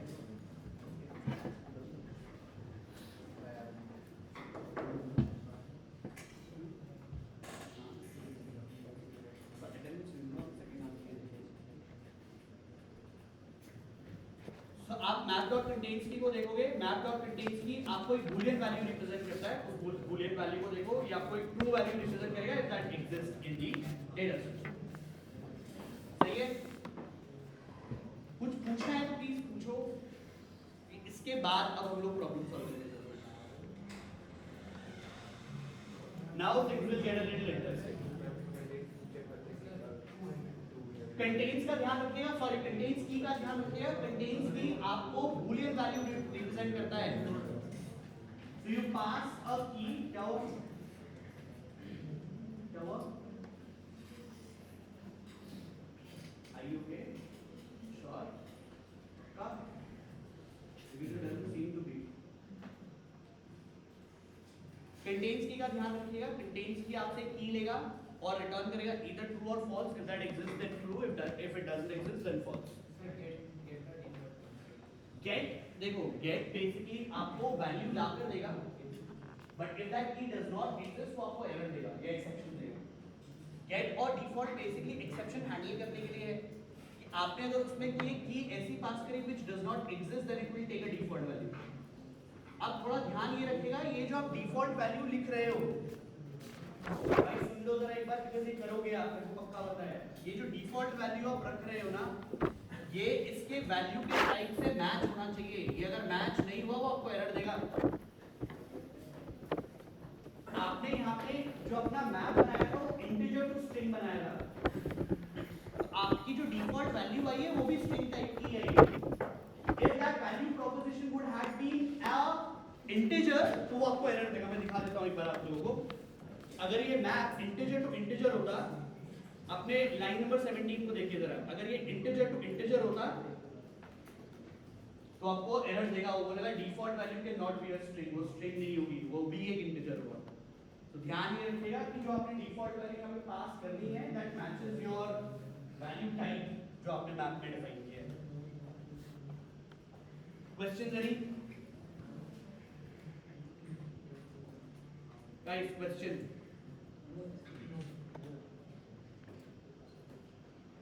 चलो अब आते हैं अपने एरेज के सेक्शन में। इसे बना लेते हैं हम लोग और एरेज को थोड़ा सा एक्सप्लोर करने की कोशिश करते हैं, और इसी एरेज में हम लोग कुछ काम करेंगे। And again as I said, मैं यहाँ पे बेसिक्स नहीं पढ़ाऊंगा। I am really hoping and I am expecting कि आप लोगों को एरेज के बेसिक्स आते हो। भाई मैंने तो फिर एक बार और देख लिया, मैं तुझे क्लास से बाहर उठा के देखूंगा। या तो शांति से बैठ जा, नहीं बैठा है तो निकल जा।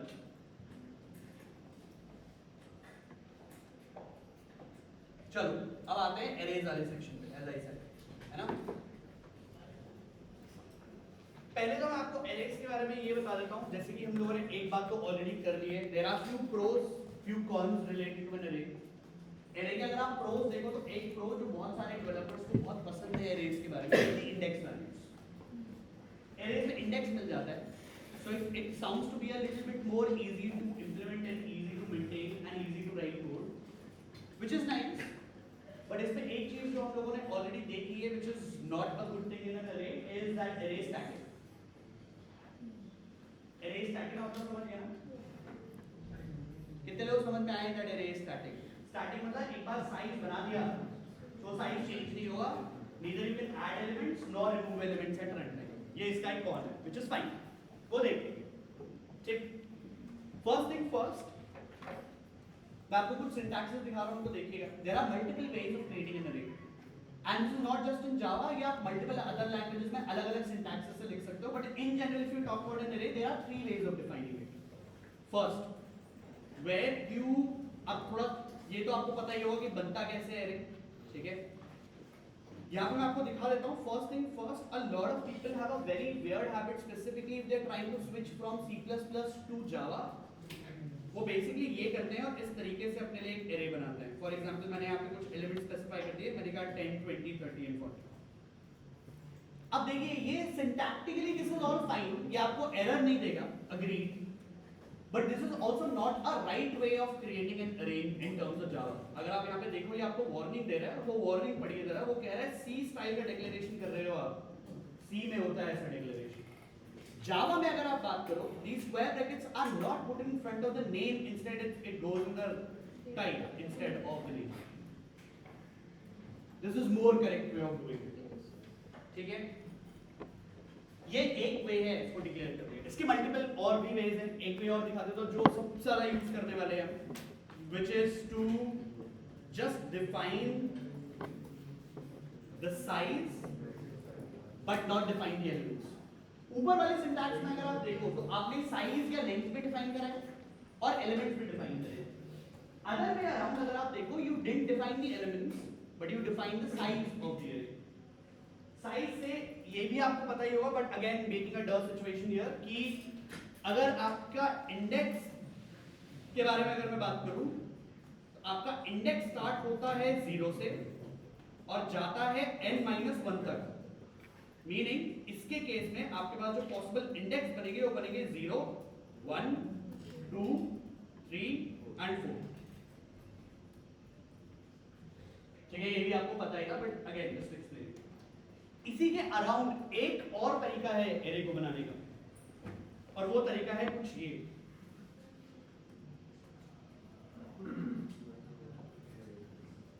अब यहां पे आपने ना तो एरे का साइज डिफाइन किया और ना ही आपने यहाँ पे उसके एलिमेंट्स डिफाइन किए. आपने बस एरे बनाकर छोड़ दिया है.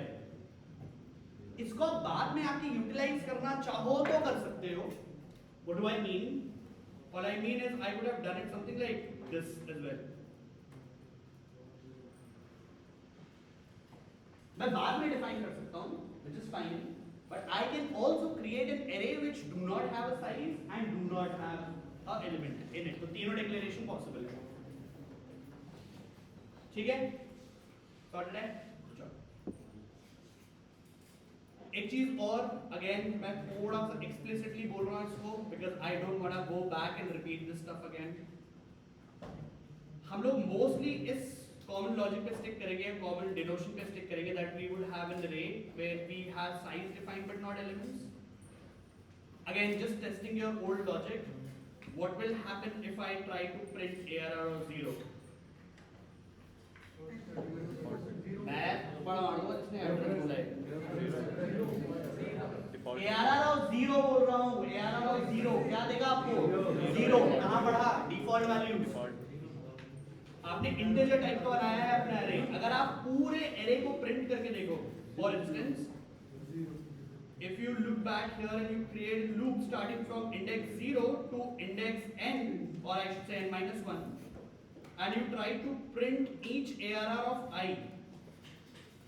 अच्छा, n को मैं ये बता देता हूँ, सुन तो लो पहले बात. एरे के केस में ये, क्योंकि आप यही कंफ्यूजन स्ट्रिंग में भी करोगे, मैं इसलिए पहले ही बता रहा हूँ. एरे के केस में आपके पास एक प्रॉपर्टी आती है कॉल्ड लेंथ. ये मेथड नहीं है. इसको कभी भी इंटरव्यू में जाकर ऐसे मत लिखना. मैंने बहुत बच्चों को ऐसा लिखते हुए देखा है. C++ में array.size एक मेथड होता है. यहाँ पर साइज मेथड नहीं है, ये लेंथ है, और ये लेंथ एक प्रॉपर्टी है, मेथड नहीं है। इस बात का भी ध्यान रखना। इसको ऐसे लिखते हैं हम लोग, मेथड की तरह नहीं लिखते हैं। Until that length, if I print each value with space separated,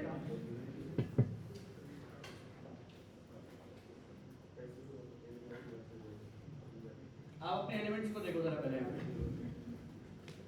आपके सारे एलिमेंट 0 आएंगे, again thanks to default values. यही फ्लोट टाइप का होता तो 0.0, और बुलेट टाइप का होता तो फॉल्स। ठीक, awesome।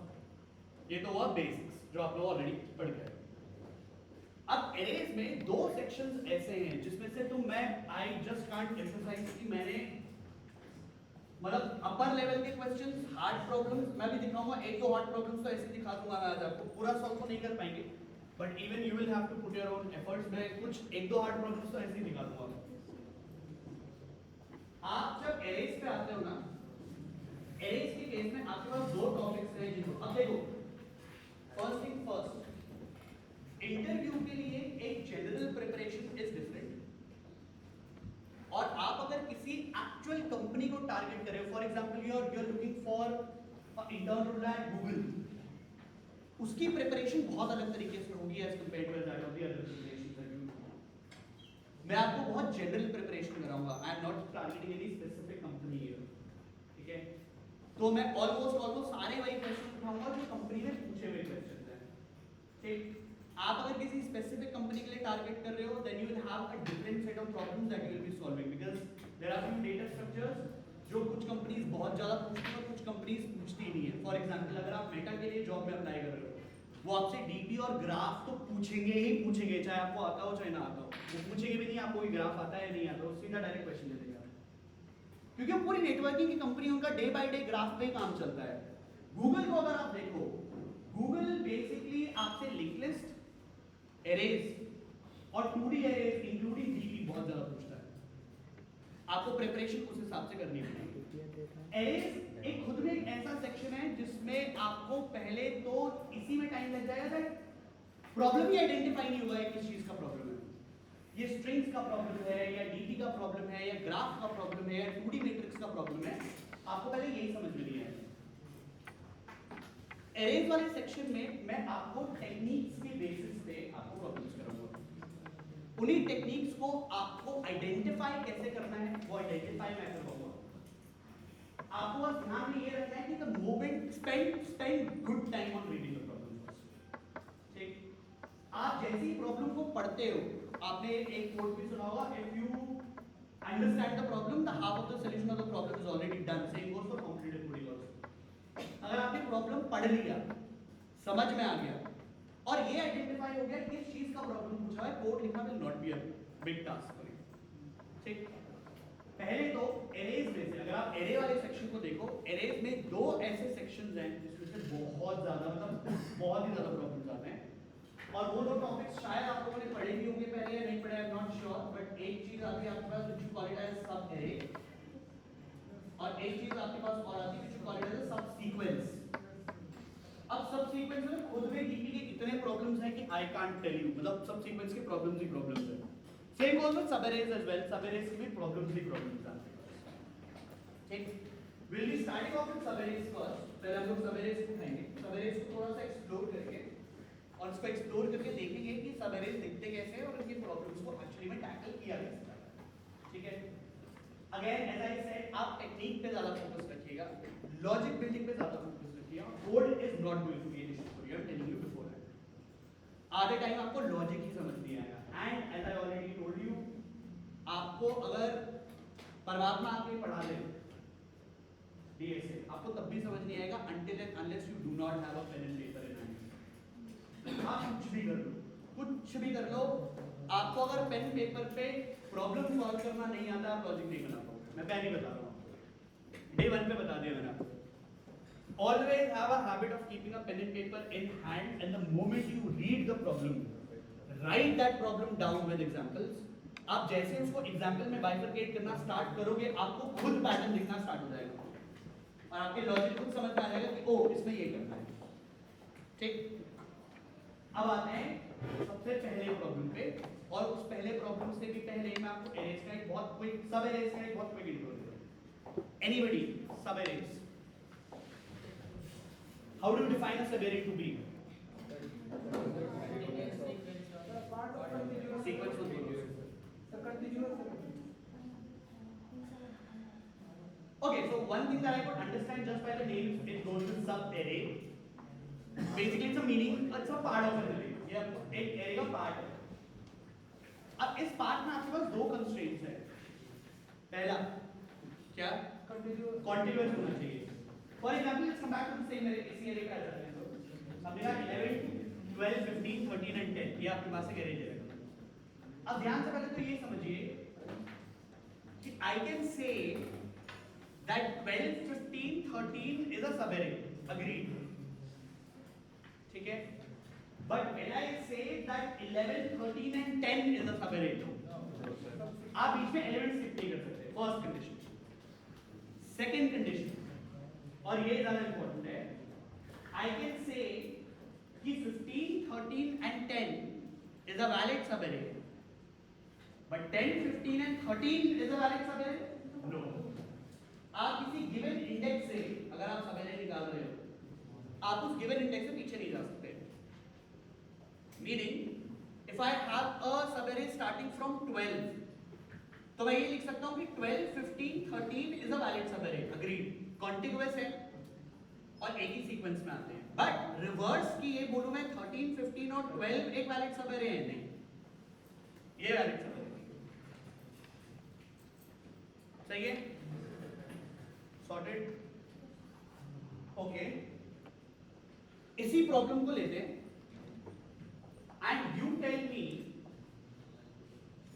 अब मैं एक छोटा सा काम और कर रहा हूं यहाँ पे. I am gonna get rid of the values here. ठीक है? इसको ले लेते हैं हम लोग 4, 5, 2, 1, 3. Let's say. सही है? First problem to begin with.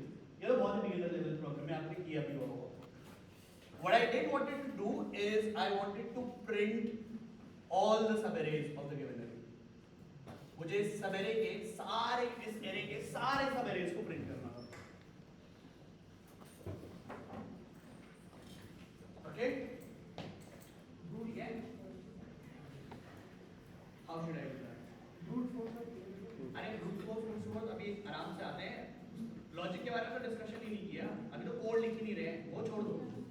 मैं आपको ये बोल रहा हूँ इसके सबएरेज प्रिंट करने ऑन पेपर. क्या क्या पॉसिबल सबएरेज हो सकते हैं इसके? अच्छा, एक चीज और ध्यान रखिएगा.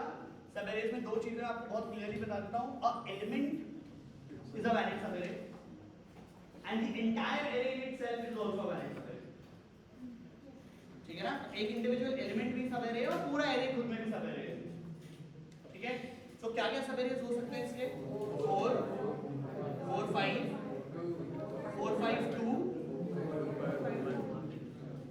4, 5, 2, 1, 3. ठीक है? 5, 5, 2, 5, 2, 1. ठीक है? 2, 2, 1, okay?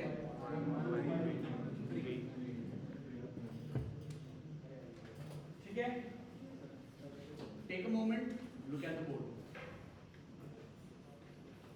I am about to shoot a question. Ready? ध्यान से सुनिएगा bro. Given an array ARR of length n, what is the total number of subarrays of the given array? Given an array ARR of length n, वो अरे रुक जाओ. Just जिसको आता है just raise up your hands. Given an array ARR of size n, what is the total number of possible subarrays of the given array? दो. n into n plus 1 by 2. Hold up. अब देखो आपने क्या किया? Starting from 4.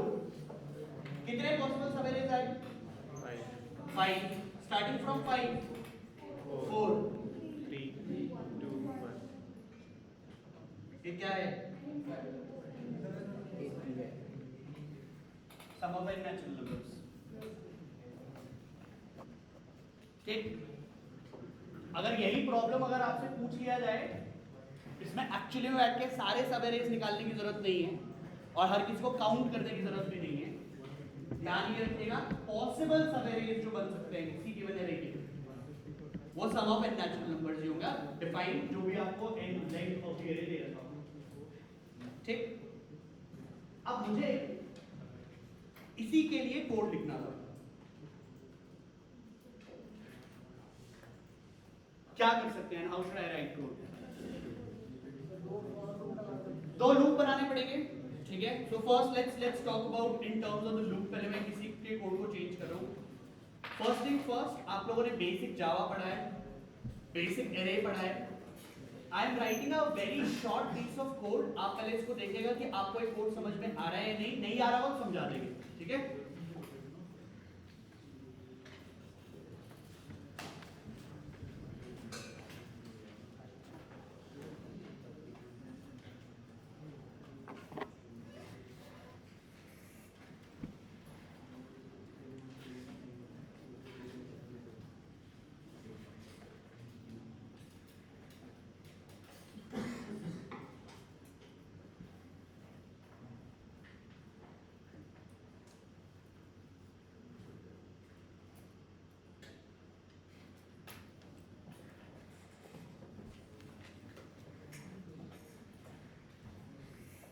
अगर एक second पहले इस कोड को देखो, इस कोड में कोई दिक्कत तो नहीं है।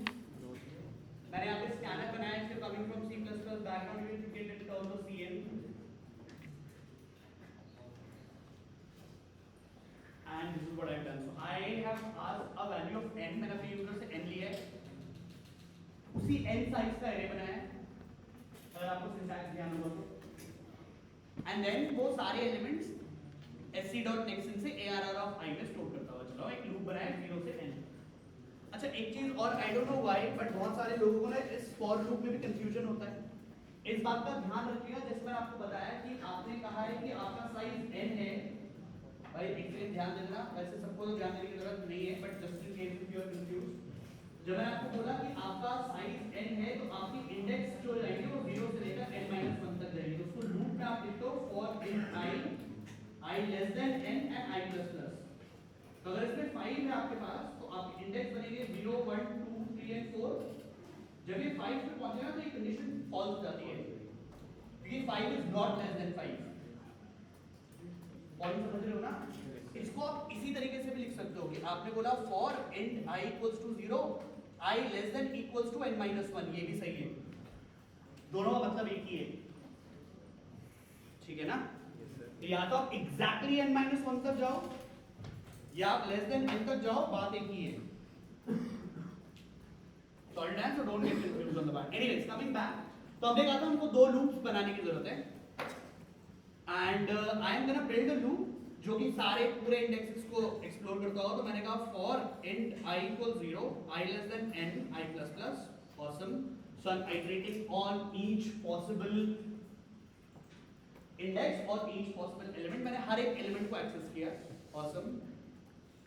Then what should I do? So hold up, have a look here। आपने स्टार्ट किया था let's say 4 से, आपका i यहाँ पर है, ठीक है।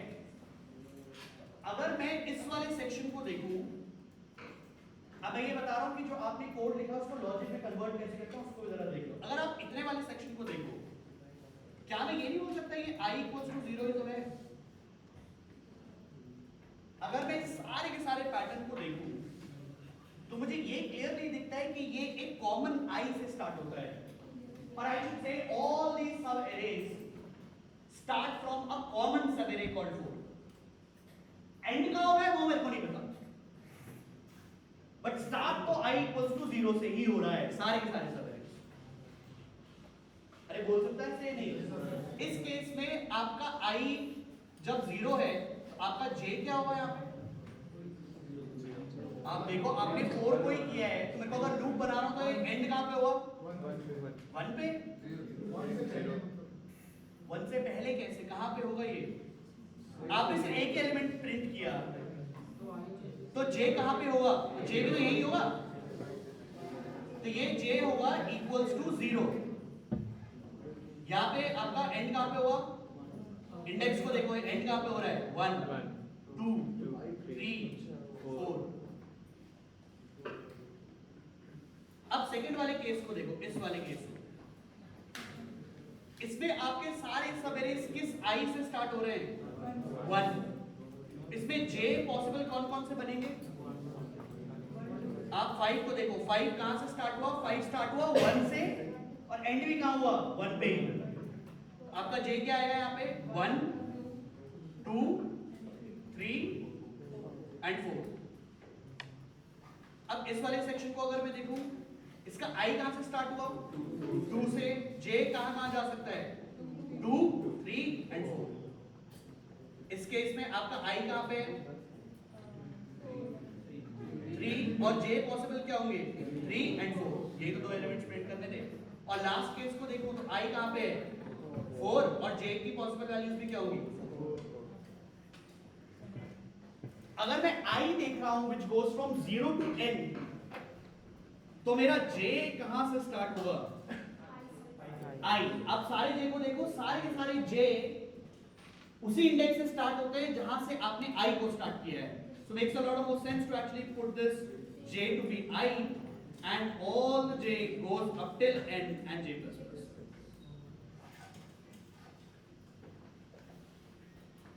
Problem any? By problem any? अब मुझे एक बात बताइए,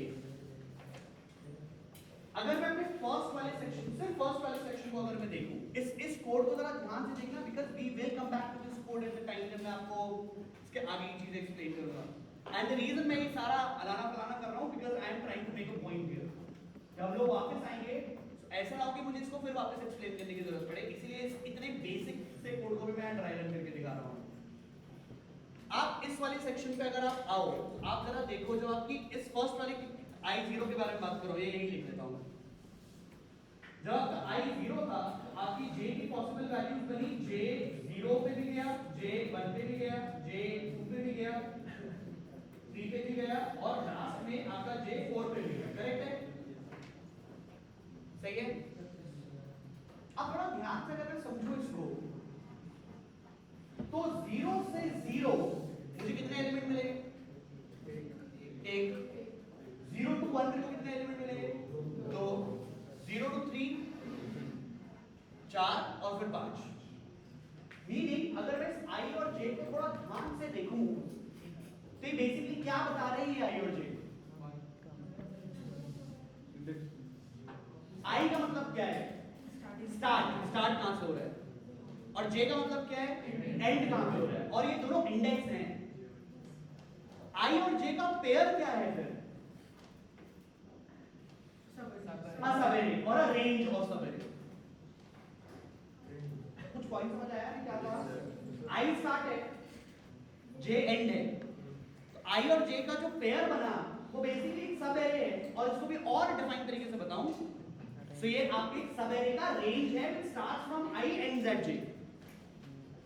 अब मुझे सबएरे को अगर प्रिंट करना हो तो मैं क्या करूंगा, start from i and end at j. How should I write that here? So I can create a loop and let's call it k, which starts from सही बोल रहे हो, जोर से बोलो, i से स्टार्ट होता है, कहां तक जाता है j, and then I say hey it's gonna be k plus plus. Take a minute, look at the code and tell me is the code correct. Answer आता हो सिर्फ हाथ उठाइएगा, और हाथ वो लोग उठाइएगा जो बोलते हैं कि हाँ कोड सही है। होल्ड अप, मैंने आंसर बोलने के लिए नहीं कहा, मैंने कहा हाथ उठाइएगा अगर आपको लगता है कि कोड सही है।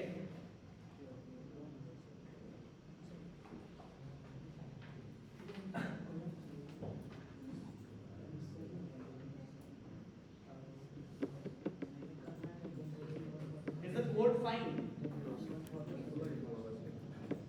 अरे कितने लोग बोल रहे हैं बोर्ड गलत लिखा है आपने?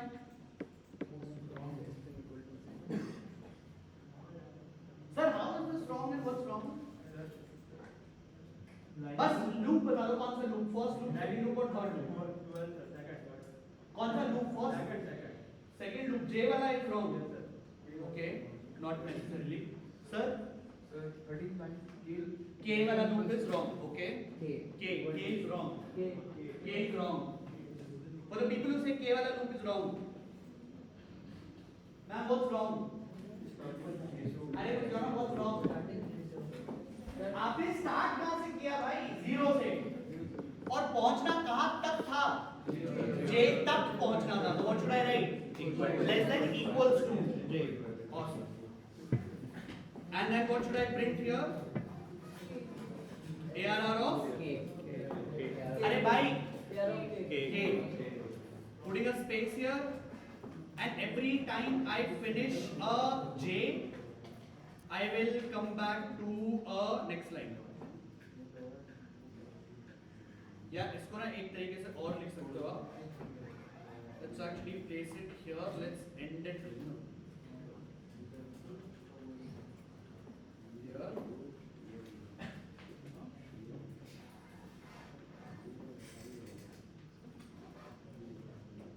And let's place this when my J ends. ठीक है? So इसी का इनपुट दिखा रहा हूँ मैं. एक बार इनपुट सीक्वेंस आउटपुट सीक्वेंस देख लीजिए जरा. Let's take this array itself. कितने एलिमेंट्स थे हमारे? 5. क्या क्या था? 4, 5, 2, 1, 3. So हमने थोड़ा सा गड़बड़ कर दिया. हमको एक्चुअली में इसको यहाँ पर नहीं, हमने जब रेंज में वैल्यू को प्रिंट किया, आई जे को प्रिंट किया, so makes a lot of more sense to actually place it. Let's copy the input. Let's go back.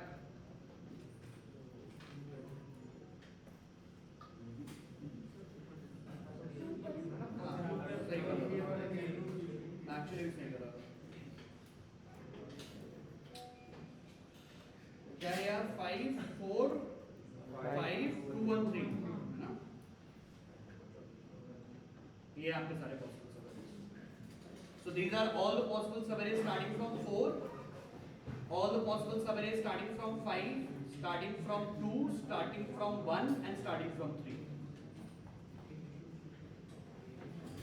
इसको थोड़ा सा expand करके देखना चाहो, expand करके.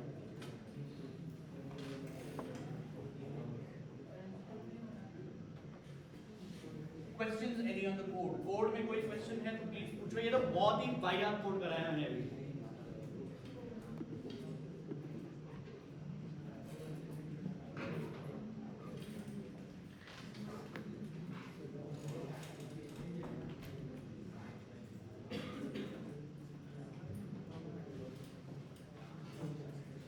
अच्छा एक चीज और बता सकता हूँ मैं आपको.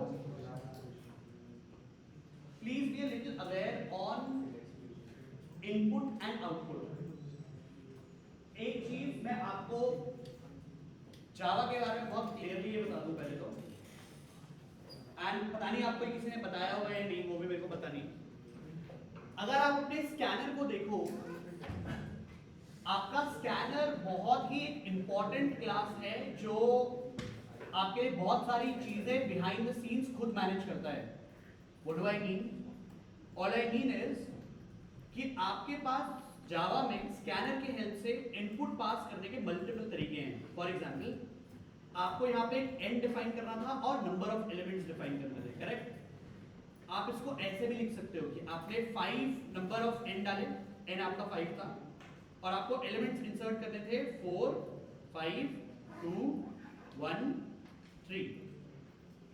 एंटर करोगे तो भी आपको सेम आउटपुट मिलेगा.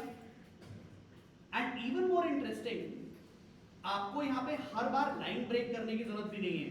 आप डायरेक्टली एक ही लाइन में by putting a space in between, आप यहाँ पे इसको इस तरीके से भी डिफाइन कर सकते हो. This is also fine.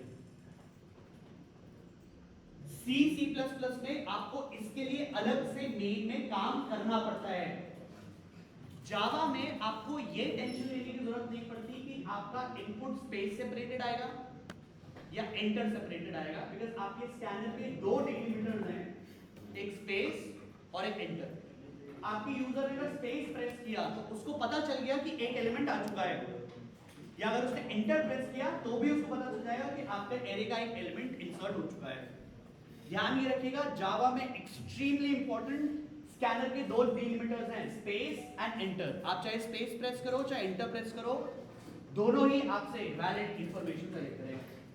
आप चाहो तो इसको ऐसे भी लिख सकते हो कि मैं सारे इनपुट एक ही लाइन में दे देता। सारे इनपुट एक ही लाइन में देने का मतलब क्या है कि मैं इसको ऐसे भी लिख सकता था कि मैंने कहा इसमें होंगे 5 इनपुट, तो मैं इसको 5 इनपुट को ऐसे लिख सकता था, 5 इनपुट और फिर मेरे को एलिमेंट्स देने थे, मैंने कहा 4 5 2 1 3, ये भी ठीक है।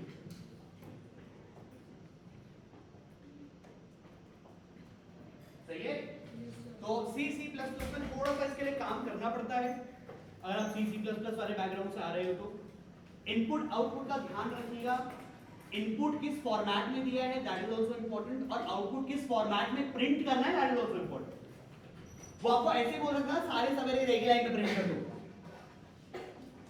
सही है, तो इसका थोड़ा ध्यान रखिएगा। एनीवेज कमिंग बैक, अब आपको सवेरे समझ में आए, ठीक है ना, करेक्ट है? Now I really want you to go back on a leak code problem. First, spend good time to read the problem. मैं आपको अभी again हम solution पे directly jump नहीं करेंगे. Most of the time we'll be discussing stuff. I want you to look at the problem very carefully and look what is to be done. आप logic के बारे में सोचेगा, code के बारे में मत सोचेगा. Code will do it together. That's fine. I want you to look at the problem and identify the problem first.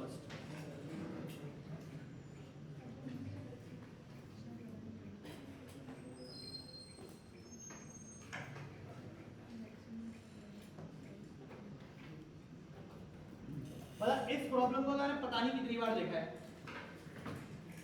और ये बहुत कॉमनली इंटरव्यू में पूछे जाने वाला प्रॉब्लम है। इस प्रॉब्लम को थोड़ा सा आराम से पढ़िए, read the problem, read the constraints, और बॉटम पे जाके भी इसी लीड कोड के बॉटम पे अगर आप जाओ तो यहाँ पे भी कुछ कंस्ट्रेंट्स दिए, उन कंस्ट्रेंट्स को भी पढ़ने की आदत डालिए पहले तो। Read the entire problem from top to bottom.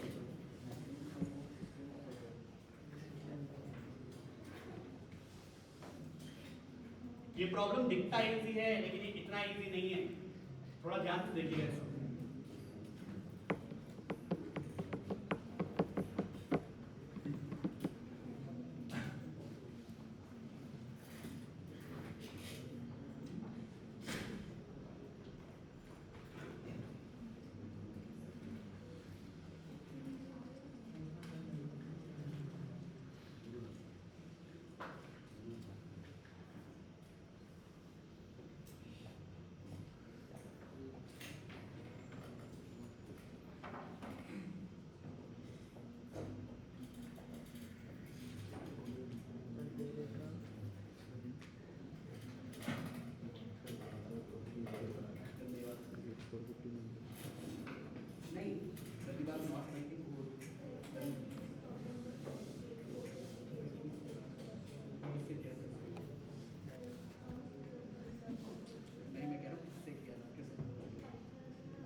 गलत है ना, वो कोड में वही बता रहा हूँ, सबसे पहला आंसर यही आता है, वो करना ही नहीं हमको। अब अगर आप इस प्रॉब्लम को थोड़ा सा ध्यान से रीड करोगे तो ये बहुत ही टुच्चा प्रॉब्लम दिखता है कि अरे क्या करना है इस प्रॉब्लम, कुछ नहीं करना है इस problem. Such kind of problems is not going to be asked in the interview in terms of that you will be solving the problem. आप में से कितने लोगों ने YouTube वाली वीडियो देखी थी जो मैंने शेयर करी थी आपसे, लाइक गूगल वाली, इसमें गूगल का एक टेक्निकल इंटरव्यू चल रहा था। अगर आपने उस वीडियो को ध्यान से देखा और फिर उसको जाकर देखेगा, most of the time candidate से क्वेश्चन आंसर के लिए, सॉल्यूशन के लिए नहीं पूछते हैं, ऑप्टिमाइजेशन के लिए पूछा जाता है, ठीक है। अब अगर मैं इस प्रॉब्लम को थोड़ा सा ध्यान से रीड करूं और मैं आपसे पूछूं कि इसका सोल्यूशन क्या हो सकता है? मुझे कुछ समझ नहीं आ रहा, मैंने अभी जस्ट प्रॉब्लम पढ़ा है और मैं आपसे अब ध्यान से थोड़ा टर्मिनोलॉजी सुनिएगा, जैसे सर लास्ट में जाके बोल रहे थे भी, इसका ब्रूट फोर्स क्या हुआ? ब्रूट फोर्स का पहले मतलब समझिए। ब्रूट फोर्स का मतलब ये है, आपको देखते ही प्रॉब्लम के लिए आपके दिमाग में पहली चीज क्या स्ट्राइक हुई? अगर मैं इसका ब्रूट फोर्स देखूं, इसका ब्रूट फोर्स क्या हो सकता है? Generating all surveys I can generate all surveys, awesome. and you will find maximum. And then I will find out only those possible surveys who have a length k. जिनकी length k होगी उन सारों को choose कर लूंगा। Choose करने के बाद सारे surveys, जितने भी chosen surveys होंगे उन सबका सम निकालूंगा। अभी डिस्टिंक्ट वाले केस को छोड़ देते हैं, उस पे लास्ट में आएंगे। देखो एक चीज मैं आपको पहली बता देता हूँ, डेमस में बता देता हूँ। आपको ध्यान से सुनो मैं क्या बोल रहा हूँ। आपको किसी भी इंटरव्यू के क्वेश्चन में अगर ये कंडीशन मिल जाए, all the element should be distinct, आपके दिमाग में जो सबसे पहली चीज आनी चाहिए वो आनी चाहिए मैप। मैप आपको पढ़ाया इसलिए गया है पहले कि आपको कहीं भी प्रॉब्लम में ये दिख गया किसने डिस्टिंक्ट मांगा है तो समझ जाओ मैप तो लगेगा ही लगेगा। केस 1 डिस्टिंक्ट वाले को लास्ट में जाकर कोड करेंगे, बाद में आते हैं उस पे। बट कमिंग बैक, अगर मैं इसकी ब्रूट फोर्स के बारे में बात करूं, I will be finding all possible subarrays, choosing all those subarrays which will have a length k. I will add all the possible elements, जितने भी एलिमेंट्स होंगे उनका सम करूंगा और उन सारे सम में से भी जो सबसे मैक्सिमम सम आएगा वो निकाल के मैं इसको रिटर्न। ठीक, before coming to this problem, इस प्रॉब्लम पे आने से पहले let's go back on the code that we wrote, specifically this part of the problem. सही है? मैं अगर आपसे पूछूं इस कोड का रनिंग टाइम क्या है, होल्ड अप, सीखिएगा नहीं बिकॉज़ आधे से ज्यादा लोग इसका आंसर गलत बताएंगे। हाथ कराइएगा सर। NQ गलत, अबे गलत। सुनो पहले तो एक सेकंड होल्ड अप, अपने ना पहले बेसिक्स को पहले सुधारो, जो बता रहे हैं उसको सुनो। क्या कह रहे हैं सर? n स्क्वायर तो सही आंसर, बट पहले आप ये समझो आपके पास तीन अलग अलग डिनोशंस हैं, पहले इसको समझो। आप पता नहीं किसी टाइम पे कुछ बोल रहे हो, किसी टाइम पे कुछ बोल रहे हो, पहले तीन डिनोशंस का मतलब समझो। तीन डिनोशन है आपके पास, बिग ओ, ओमेगा और थीटा। अगर उसने आपसे पूछा है इंटरव्यू में what is the worst case running time, तो आपसे अपर लिमिट पूछ रहा है, upper limit meaning big O. उसने वर्स्ट केस बोल दिया तो आपका आंसर भी बिग ओ में आना चाहिए। उसने कहा what is the best case of the algorithm, best case का मतलब होता है थीटा। तो आप जो भी डिनोशन दोगे वो डिनोशन आएगा थीटा में। और उसने आपसे पूछा what is the average case, average भी कैसे चलता है ये कोड, तो आपका आंसर आएगा ओमेगा में, which defines the average case of the algorithm.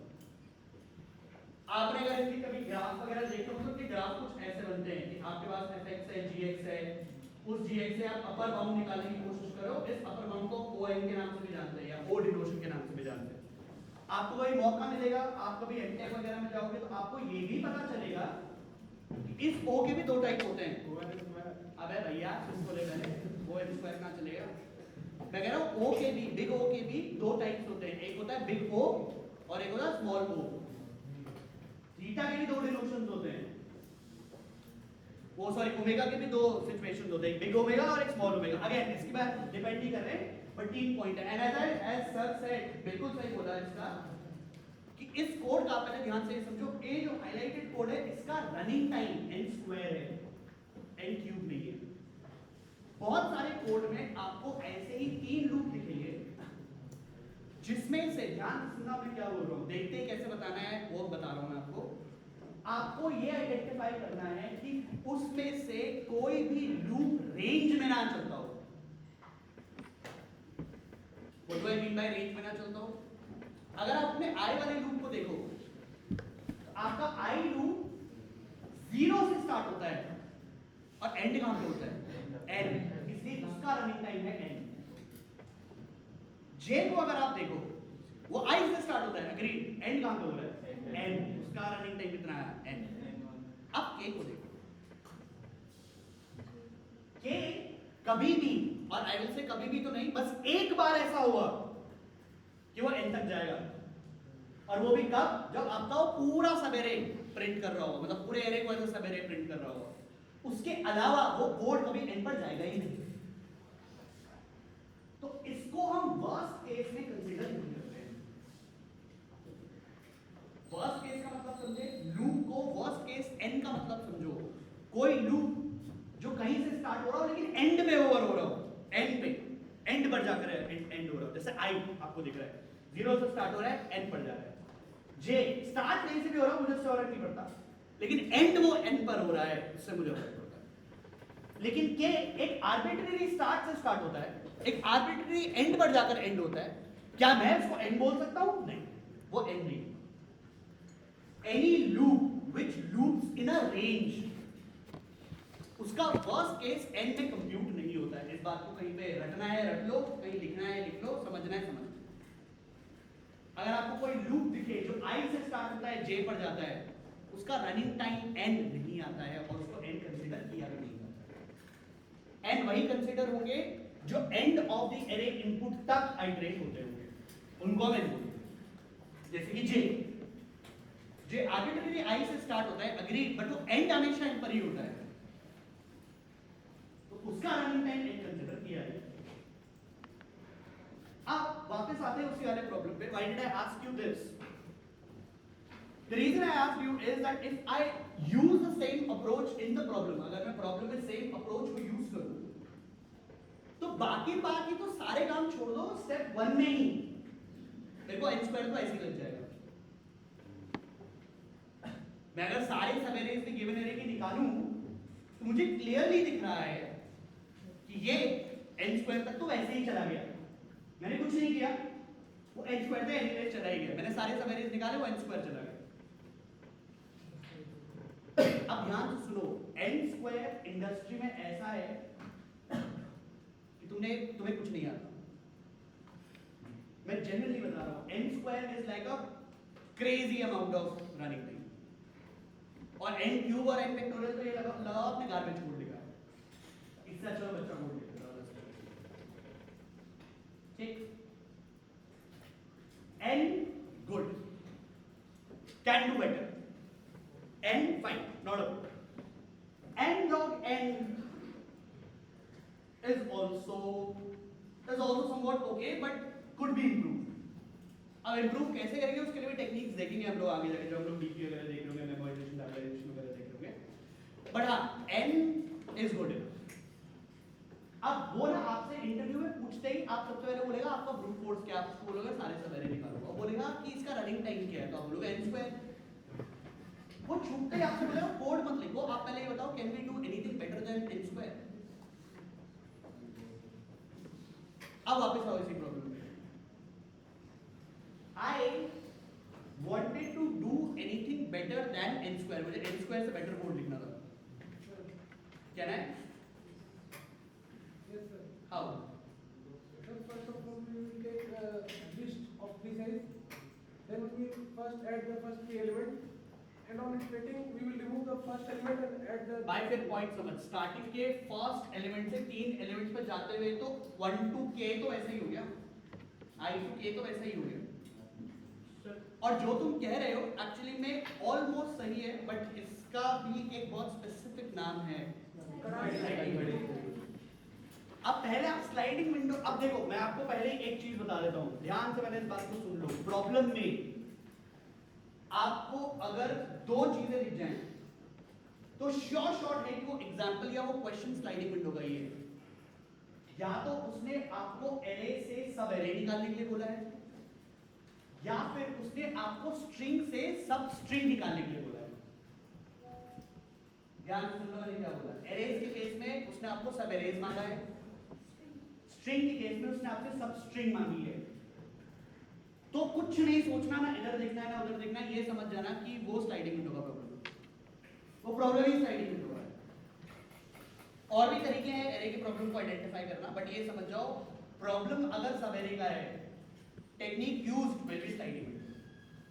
अब स्लाइडिंग विंडो के बारे में अगर मैं थोड़ा सा बात करूं तो स्लाइडिंग विंडो भी दो टाइप की होती है।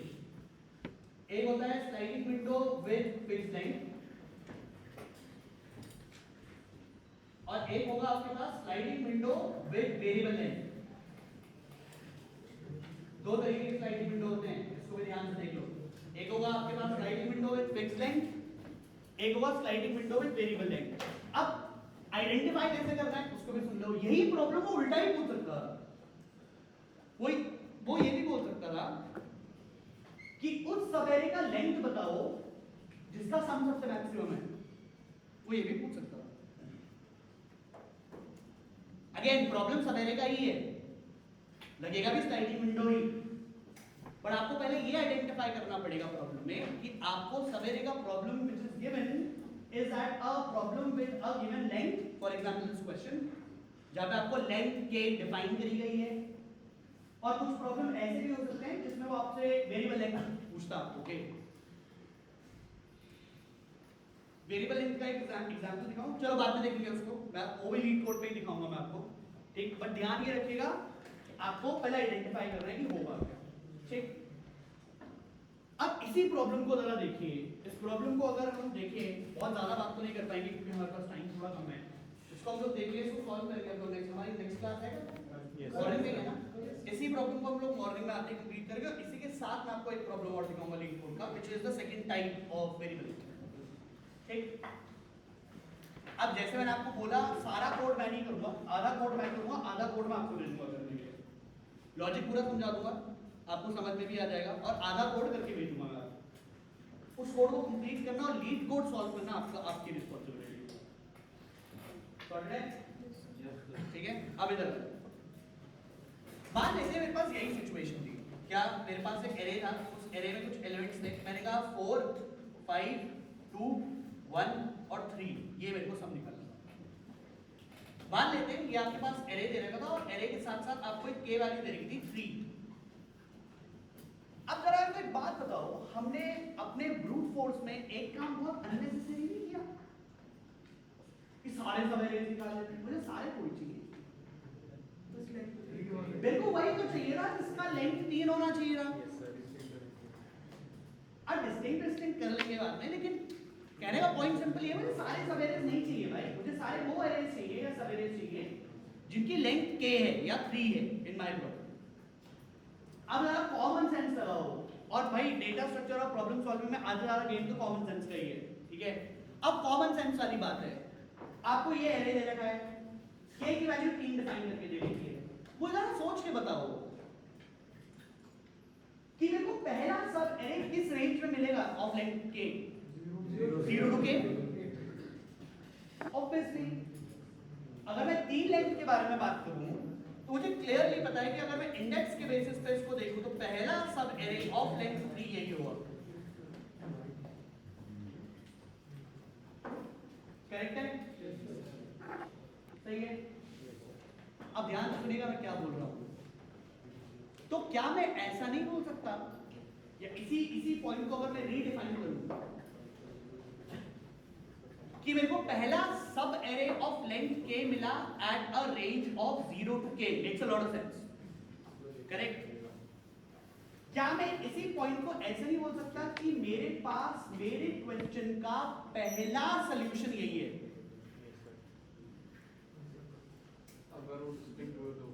अगेन पॉसिबल सॉल्यूशन, मेरा पहला पॉसिबल सॉल्यूशन है, हो सकता है अगर सारे एलिमेंट्स बाकी छोटे हुए तो बिल्कुल पॉसिबल है कि यही मेरा सम सब एरे होगा। मैंने क्या किया, थोड़ा ध्यान से देखो, मैंने 3 एलिमेंट्स को उठाया, एक सम वेरिएबल लिया, उस सम वेरिएबल में इन 3 का सम ऐड कर दिया। कितना आया? 5 4 9 9 2 11, सही है। तो मेरा पहला पॉसिबल सम निकल कर आया है 11। अब ऑब्वियस सी बात है भाई कि मुझे नेक्स्ट वाला जो सवेरे चाहिए था वो भी किस लेंथ का चाहिए था? 3। अब इमेजिन करो इसको ऐसे, मैं अगर इसको इमेजिन करूं कि ये एक विंडो है, जिस विंडो का साइज है k, और मुझे इसी के साइज के नेक्स्ट सवेरे पे जाना है, तो क्या मैं इसको ऐसे नहीं बोल सकता कि that I can slide this window slightly to the right? Slightly to the right का मीनिंग क्या हुआ कि मैंने इस विंडो को स्लाइड किया एक इंडेक्स से, और मेरा अब स्लाइडिंग विंडो अब कुछ ऐसा दिखता है। ध्यान से पहले सोच के देखो मैंने क्या लिखा है। पहले इसकी भी लेंथ कितनी होगी विंडो की? के। अब ध्यान से इसको समझो। इफ आई कंपेयर, अब मैं इसको कंपेयर करके दिखा रहा हूं, इस कंपैरिजन को जरा यहां पे देखिएगा। अगर मैं विंडो 1 के बारे में बात करूं, इस लॉजिक को समझ लो पहले कि स्लाइडिंग विंडो एग्जैक्टली होता क्या है। अगर मैं विंडो 1 के बारे में बात करूं और विंडो 1 के स्टार्ट और एंड के बारे में बात करूं स्पेसिफिकली, ये स्टार्ट कहां पे हुआ? 0, फिर गए 1 इंडेक्स पे और 2 इंडेक्स पे। ऑसम। मैं अगर विंडो 2 के बारे में बात करूं, 1 2 3, विंडो 3, एक और विंडो ले लेते हैं, 2 3 और 4। अब अगर मैं इसको और बहुत ज्यादा केयरफुली देखूं तो आपको स्लाइडिंग विंडो का क्रक्स समझ में आएगा। वो क्रक्स ये है कि अगर आप विंडो 1 और विंडो 2 को ध्यान से देखो तो आपको इन दोनों विंडो में कुछ चीजें कॉमन मिलेगी।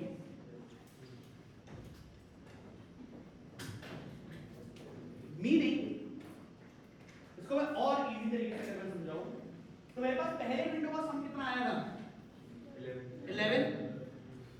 तो विंडो 2 निकालते हुए rather than me adding 3 elements, how about I say I take the same sum here,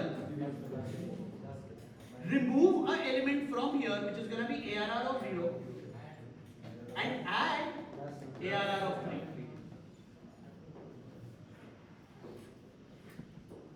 अब इस प्रॉब्लम को थोड़ा लार्ज स्केल पे अगर मैं समझूं तो आपके पास इनपुट ऐसा भी हो सकता था that the input of n is million and window size given is 10,000. So rather than me adding 10,000 value one at a time doesn't make sense at all. उस एक सम से एक नंबर को माइनस करना और एक नंबर को प्लस करना makes a lot more logical sense. फिर वापस से अगर मैं विंडो 2 और विंडो 3 को फिर वापस कंपेयर करूं तो आपको यहां पर भी कुछ चीजें कॉमन मिलेगी, जिसमें से एक चीज आउट होती होगी और एक चीज इन होती होगी। और ये कब तक चलेगा ये सिचुएशन? जब तक एरे खत्म ना हो जाए। ध्यान से देखिए, इसको हम बोलते हैं sliding window with fixed length. अब फिक्स्ड लेंथ का पहले मतलब समझो। फिक्स्ड लेंथ का मतलब ये हुआ कि आपको ये पता है आते ही कि पहला सम कहां मिलेगा या पहला आंसर कहां मिलेगा। ध्यान से सुन लो मैं क्या बोल रहा हूं। Sliding window with fixed length is important because आपको पहले ही ये पता होता है कि मेरा पहला आंसर, फर्स्ट पॉसिबल आंसर कहां मिलेगा, क्योंकि आपको क्या पता है। और बहुत सारे प्रॉब्लम्स ऐसे होंगे जहां पे आपको एरे दे रखा होगा, सब एरे निकालने के लिए बोला हुआ होगा और लेंथ भी दे रखी होगी। आपको कुछ नहीं सोचना, आपको सोचना है स्लाइडिंग विंडो और फिक्स्ड लेंथ। और प्रॉब्लम्स दिखाएंगे इसके भी आपको, और फिर इसके बारे में और डिटेल में बात करेंगे। ठीक है, चलो।